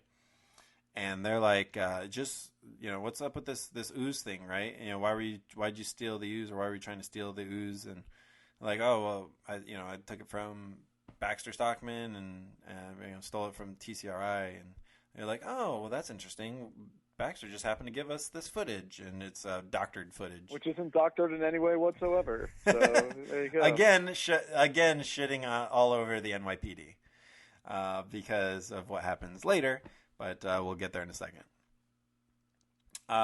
So we go to Brazil. Another song. Oh, let's see. Wah, huh.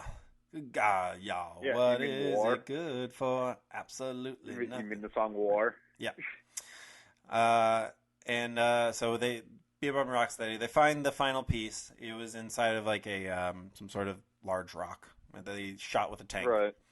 Because, why Of not? course. And Tank, I think it was yeah. a TCRI tank, actually. And TCRI beats the tank. so they call into Shredder, and they're like, "Hey, yeah, we found the last piece of the thing, right?" And so Turtles are now on an airplane because they snuck into one at JFK, which also JFK is pretty far away from the rest of New York City. I was just there last weekend. So I guess they took I don't know if you can take a train or a subway out there. They took the they took the sewer tunnels because that's how they travel around everything. Right, remember? yeah, even all the way to the mountains of right outside New York City. Yeah. And so they're on this plane, and they're really hot, right? And that is I don't think at that altitude you'd be hot. no, there it is cold up there. It is very cold when you get up that high. When you're at altitude, you are very cold, exactly. Not hot at all. So they realized, Bebop and Rocksteady are already on their way back here now. They are already on their way back to New York City, and we're gonna pass. And what are the right odds? over They're them. crossing right under us. Like, Yeah. what are the odds? What are the odds? All this right? airspace, all of this airspace that Brazil has, and they're just passing right underneath us. Yep. And so they have a 30-second window that they can jump, right, and float down.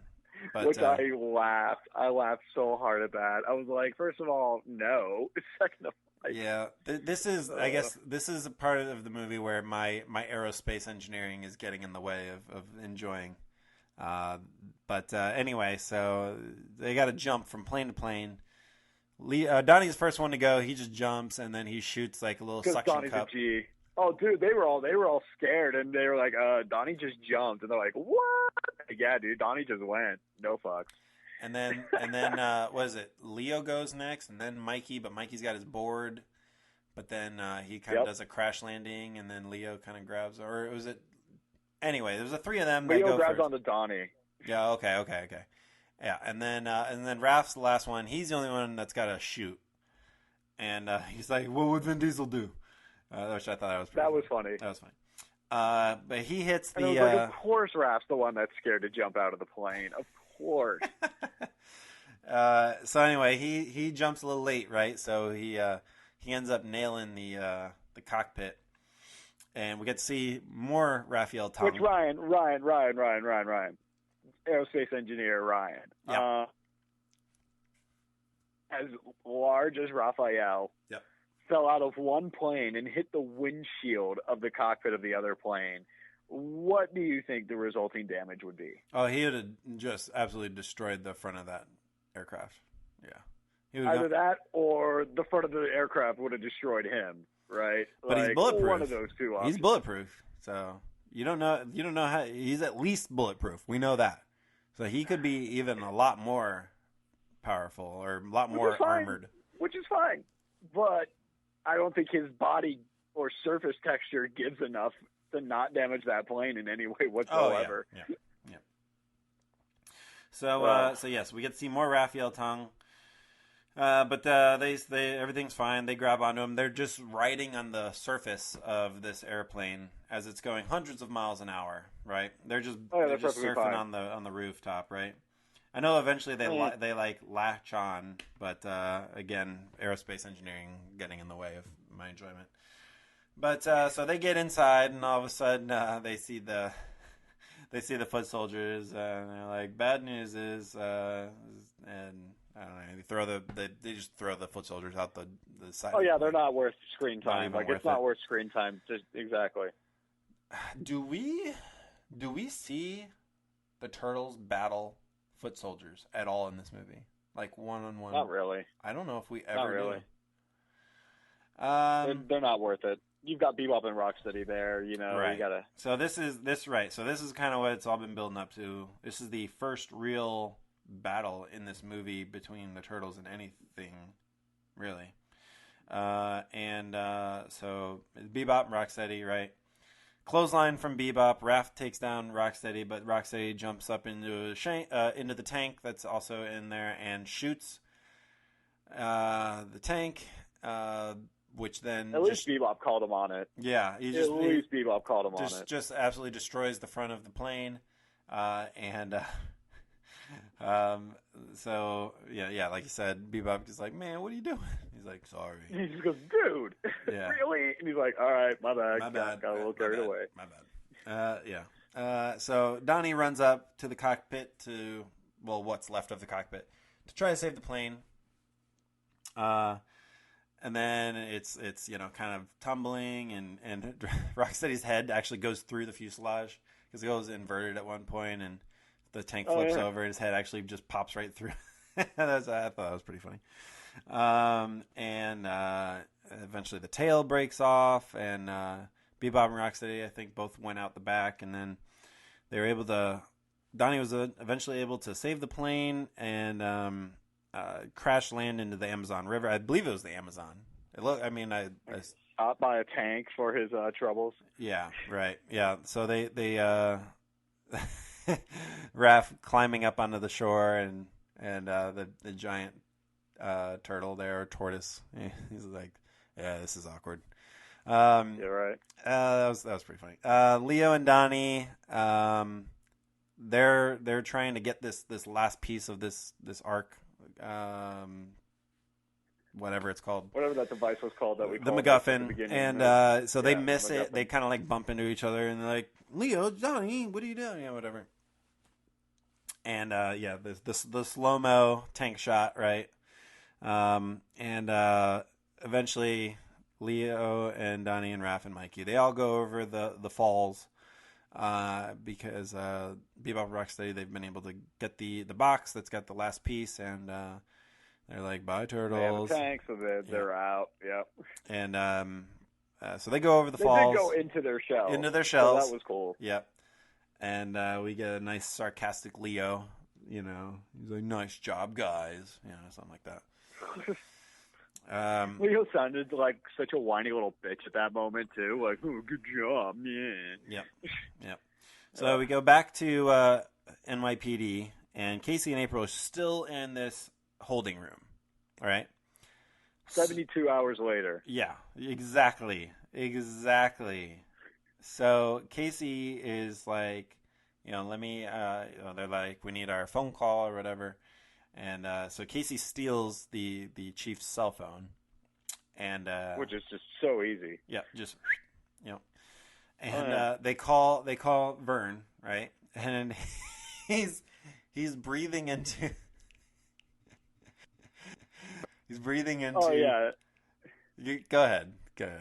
Oh, no. Okay, yeah, no. So it cuts to Vernon, who's actually breathing into plastic bags to sell his own breath, which apparently is a hot item online. Yeah. So Falcon breath. Hey, props to him.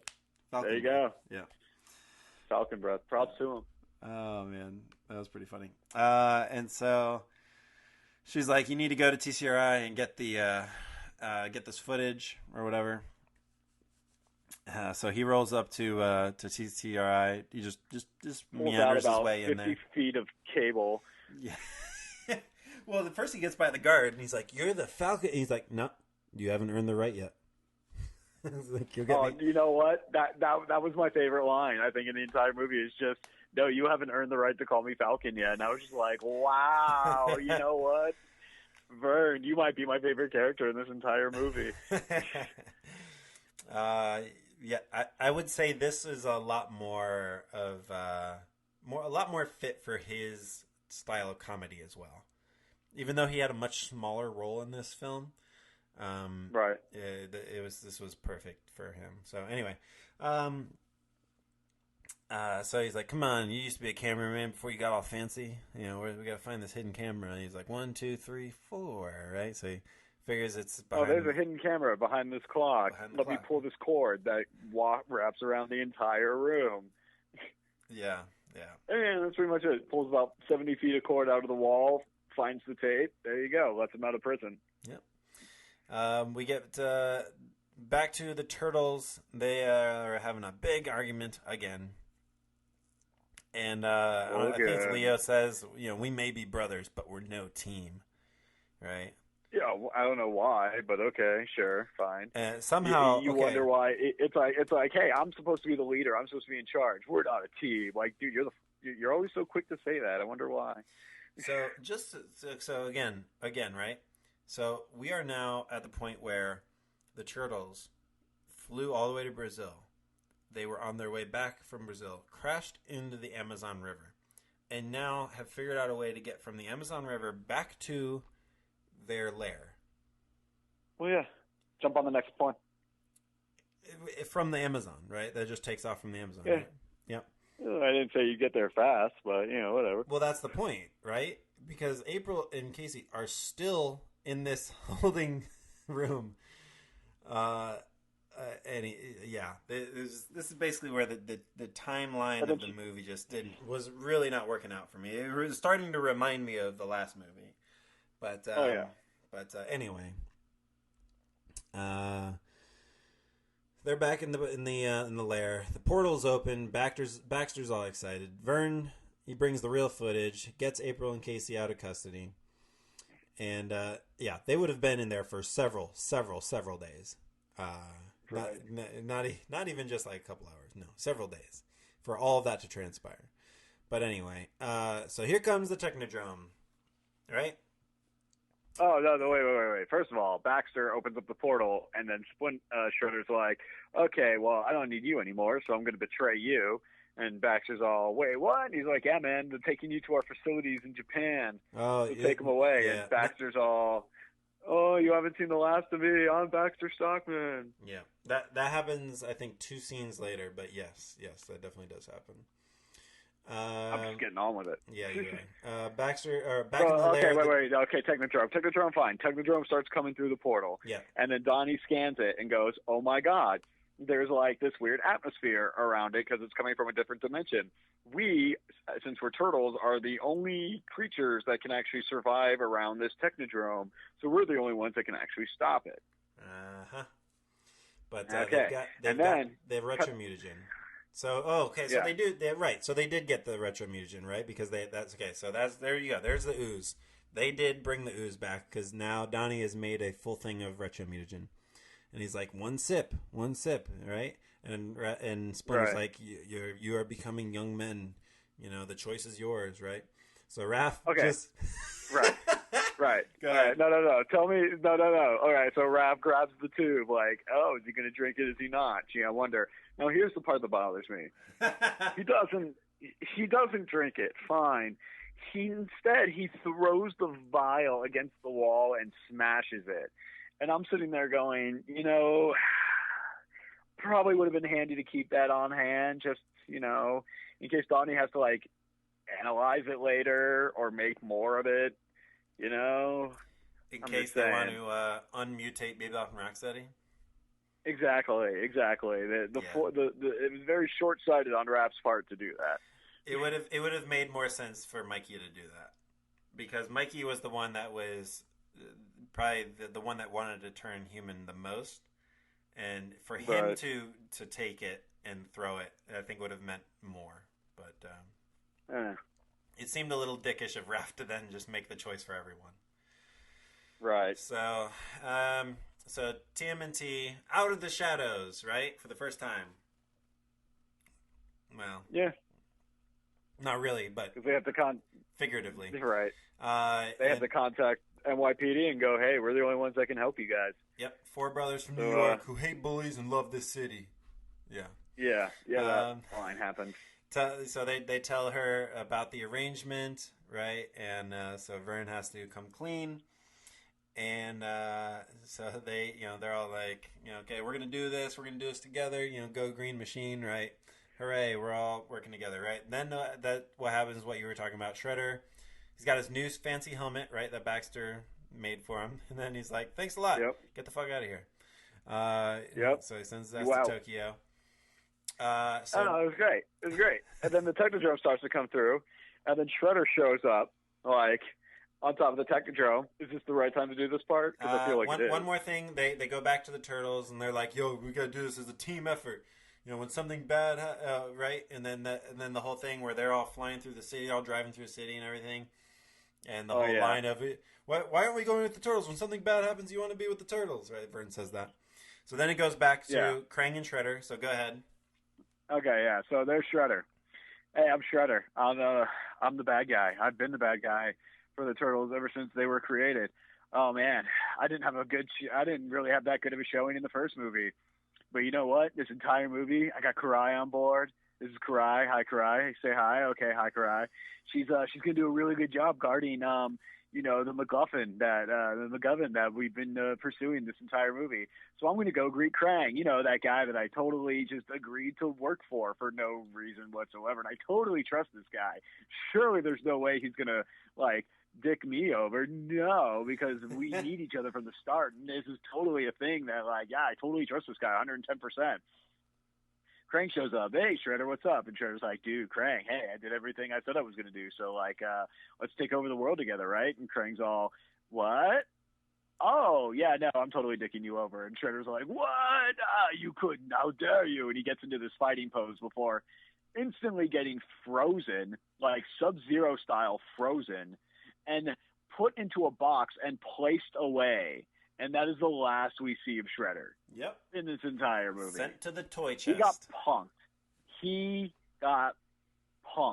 He didn't have a fight scene. He just was dick measuring the whole time. Oh, my dick's bigger than yours. My dick's bigger than yours. You all work for me. And then nothing happened. He did nothing. Now, I will say here, though, and then, Krang goes, it's playtime or whatever. Did you notice any Easter eggs in this scene? Oh, were there some frozen creatures in his frozen? I'm sure there were. I just was too busy being pissed off that Shredder just got punked for, like, nothing. What if like, I, wow. What if I said that there was a certain Triceraton? Oh yeah, you got it. Okay, cool. That's my guess. There it is. Yep. That's cool. You know what I'd much rather see? I'd much rather see an epic showdown between Shredder and the Turtles. Yeah. I hear you. I mean, I'm sorry. Is that not what we all came to see? Was an epic showdown between Shredder and the Turtles? Like, is that not how it always should be? Is an epic showdown between those two? I mean, I guess look. People want to rag on Super Shredder because he brought the entire house down on himself, and that's how he died. But at least he brought down the entire house on himself. This Shredder just got punked. Yeah. He did nothing. The entire movie, he did nothing. He didn't fight anybody. He did nothing. He just stood there going, "Oh, I'm the Shredder. I'm badass. You have to take my word for it. Oh, I got dicked over." Like, literally. I was so angry when that happened, and that's when I was done. That's when I kind of mentally checked out. The most like, the most that he did in this movie was escaping from the truck at the beginning of the movie. But he didn't even do that. All his foot soldiers did it for him. Yeah. And then Krang teleported him out. Like, he didn't do anything. Yeah.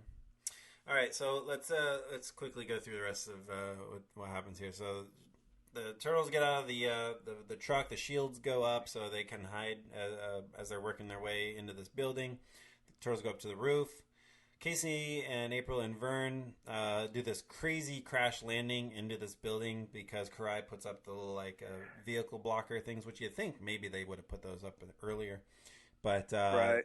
Crazy way that the car came in and that thing shot up and shot the back end up, but it hit the roof and then it came back down. It was cool. Oh, and I'm sure Karai will do a great job defending that alien artifact against the Casey, Jones, April, and Vernon. They're not fighters. No. Clearly, Karai should be able to dispatch all three of them pretty easily. Yeah. At least April, right?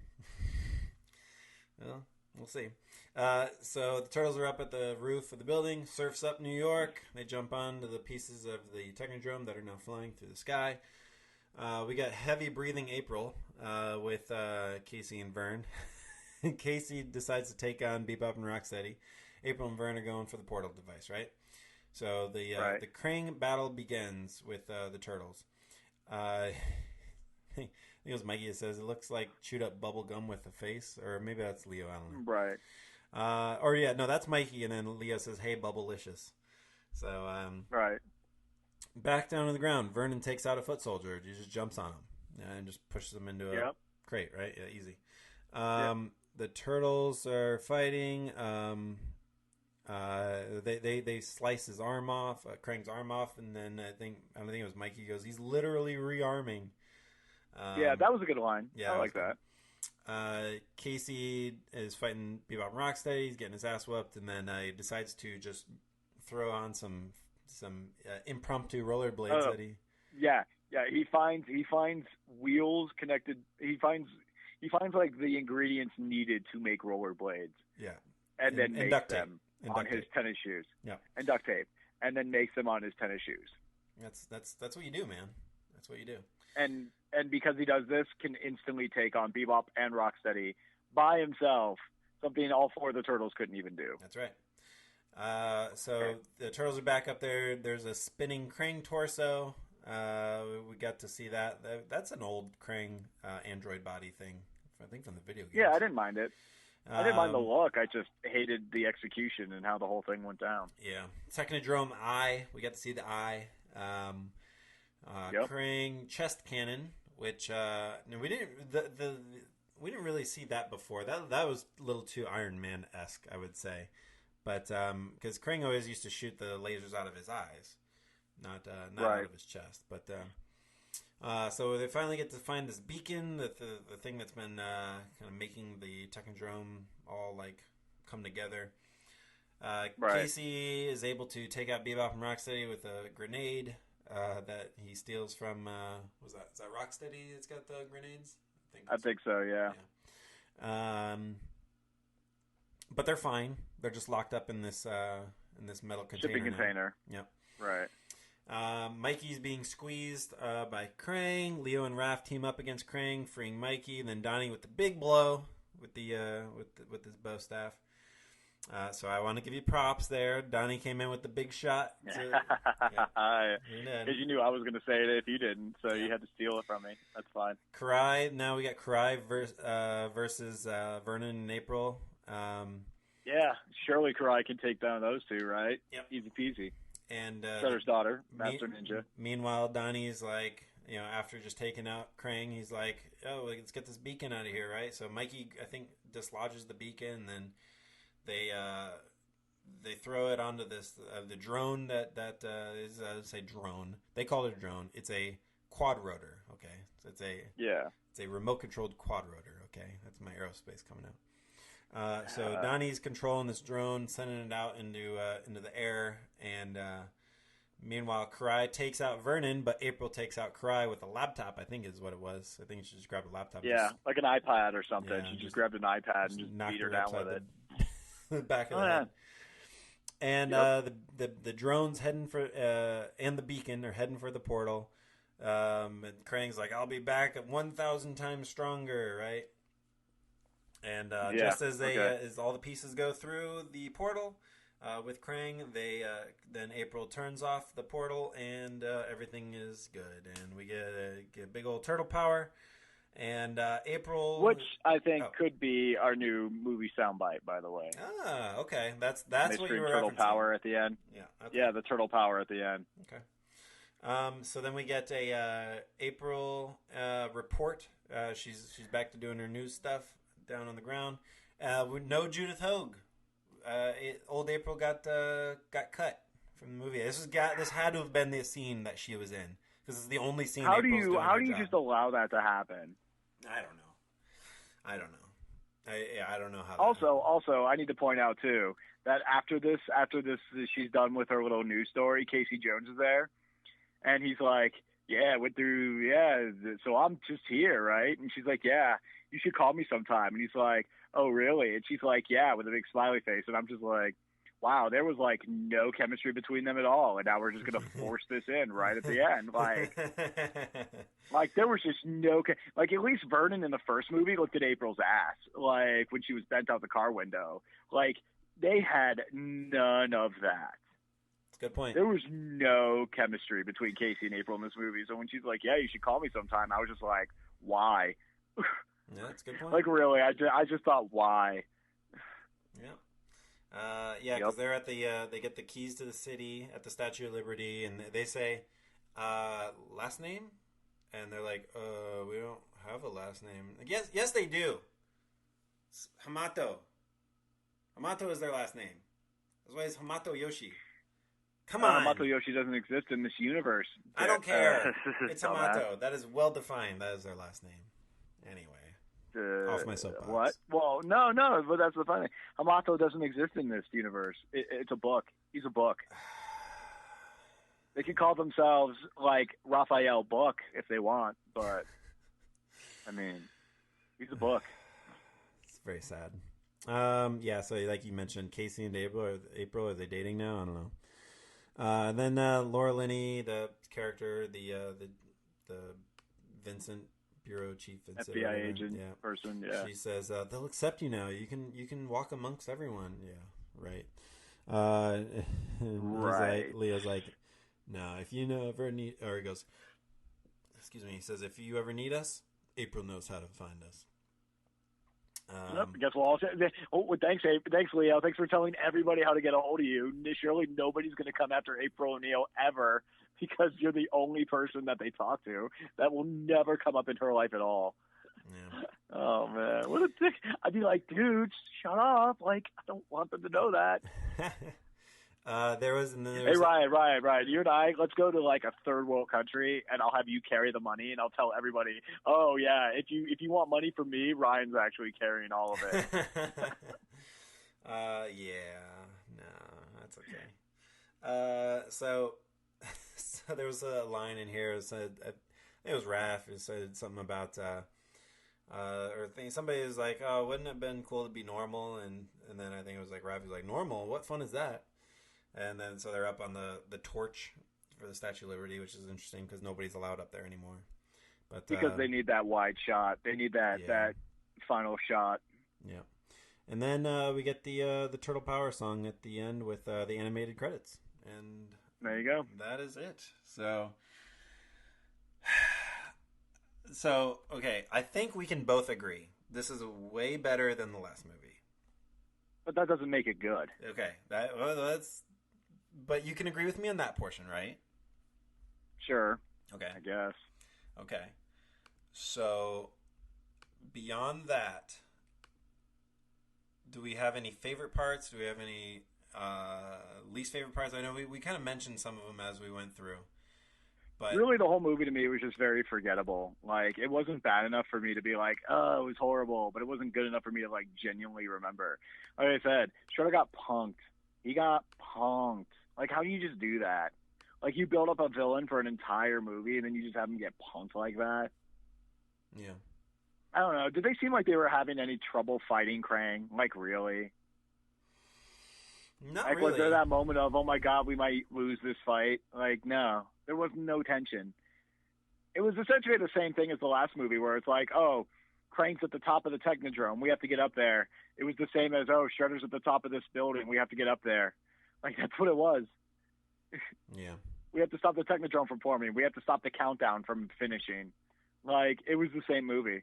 They just, instead of careening down a mountain path, whatever, we'll just go down a river instead with a tank chasing us. Yeah. Like, to me, they just felt like very similar movies. This one was slightly better, sure, but that doesn't mean it was good. Like, really, if I had to rank it on the list, I'd put it at, like, number 5. Oh, okay. I would say the original was better. The original, like, 1990s movie was better. TMNT was better. Secret of the Ooze was better. Turtles Forever was better. So that's 4 right there. That was better. So, I could place it at 5. So, what? So do you want to try to give it a rating? 5. 5 out of 10. Yeah. Rotten Tomatoes, right? That's kind of where everybody goes for kind of movie stuff, right? Sure.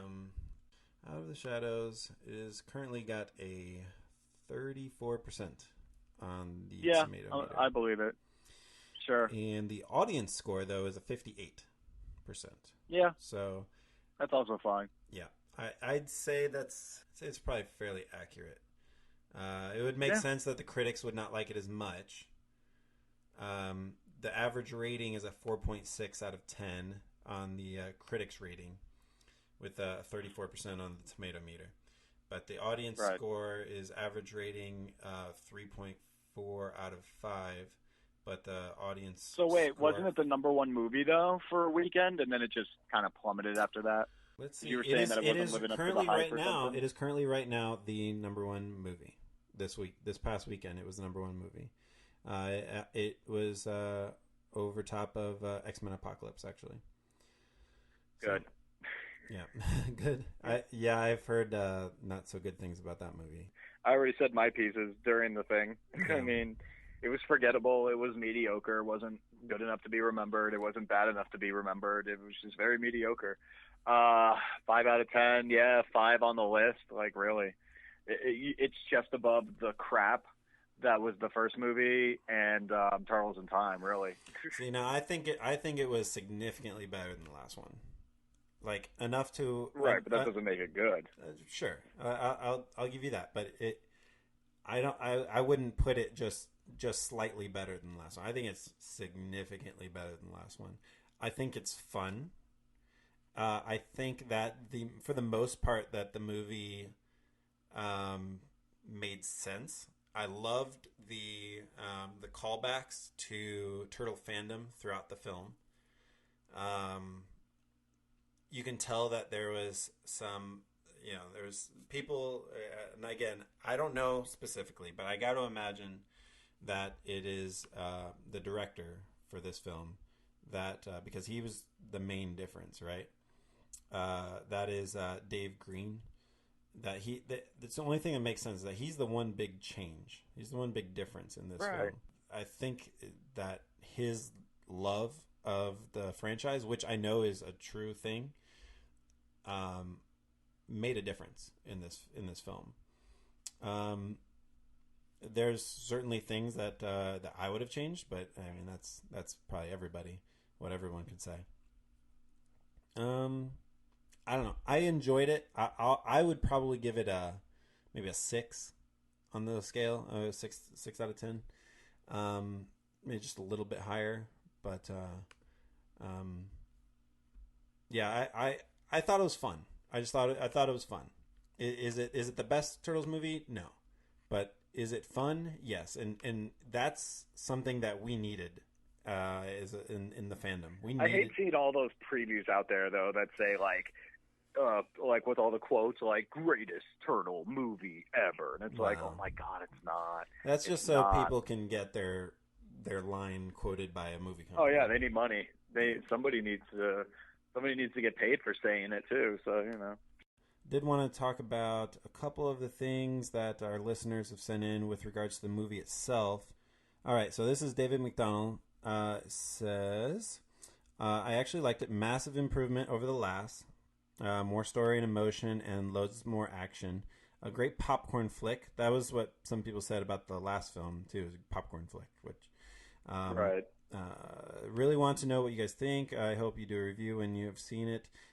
Disappointed with the first one. This one I enjoyed. I did think Shredder was wasted, though. Can't wait for your thoughts. So, yeah, I think we're all in the same boat with that one. He goes on to say, I just don't know why they struggle with Shredder, but Bebop and Rocksteady were bob on. And that's something they need to realize. Shredder like, yeah, awful. there's Krang. Like, sure, Krang is a guy. He's a villain. We get it. But he's not the villain for the Turtles. Yeah. So, like... It would literally be like if Bane would have showed up in the third Batman movie and just punked Joker, like really. Jared Wilson on Twitter says, "TMNT Out of the Shadows is so good. I laughed, I cried, I cheered. This movie is action packed and so much fun. I'm definitely. I didn't cry, I didn't cheer. I laughed a couple times. But he does say he's going to see it a few more times in theaters, which." I thought it definitely was worth seeing a second time because I enjoyed it the first time. I thought it was good. Did I think it was really good or did I think it was great? I wasn't sure. So that's why I wanted to see it a second time. And I'm glad I saw it a second time. But it's a good movie. I think a 6 out of 10 I think is a good movie. Kenneth Clausen says, best TMNT movie ever. I'm so crazy no. with the new movie. So good. No. Sorry, after that sentence, I just kind of refuse to listen to the rest of it. Lucky Egg says, it's so good. I watched it already, and it's really funny. Okay. I think we may have some more, but if you haven't written us in yet, go ahead and write us and let us know what you thought about the new movie. And we'll talk about it. I'm sure we'll have Alex talk about it in the next episode as well. Oh, yeah, definitely. Yep. And I think that's going to be it for this episode of the Turtle Power Podcast. Our big spoiler cast of TMNT Out of the Shadows. Yay. Yeah. It's been fun. And I don't know. Do we... I guess I can play a little bit of some of the soundtrack of the score. Sorry, the score of this film. I'll play a little bit of one of the tracks. So, sure, what you want, Darby. Just make sure we don't get shut down from Michael Bay for copyright infringement. Yes, I'll keep it to a minimum size. There we go. All right. So for Darby, thank you so much, man. Appreciate you joining me, and we'll have our next episode of the show out soon. I'm not sure exactly when it's going to be. I'm off to Australia for a few weeks, so for any of our listeners down under, let me know if you're going to be free in the next few weeks. Maybe we can meet up. Have fun. Thanks, man. We'll talk to you guys next time. Hey guys, make sure to check us out on our official website, www.TurtlePowerPodcast.com. Also, follow us on Twitter at TMNT Podcast. You can follow me, Ryan, at BigDonPat. Follow me, Alex, at ARodriguez2005. Follow me, Darby, at Darby T. Patton. Like us on Facebook, facebook.com/TurtlePowerPodcast. Make sure to subscribe on our YouTube channel at www.youtube.com/TurtlePowerPodcast. You can also share your feedback with us via old-fashioned email, turtlepowerpodcast@gmail.com. Subscribe and rate us on iTunes. And don't forget to subscribe and listen on Stitcher.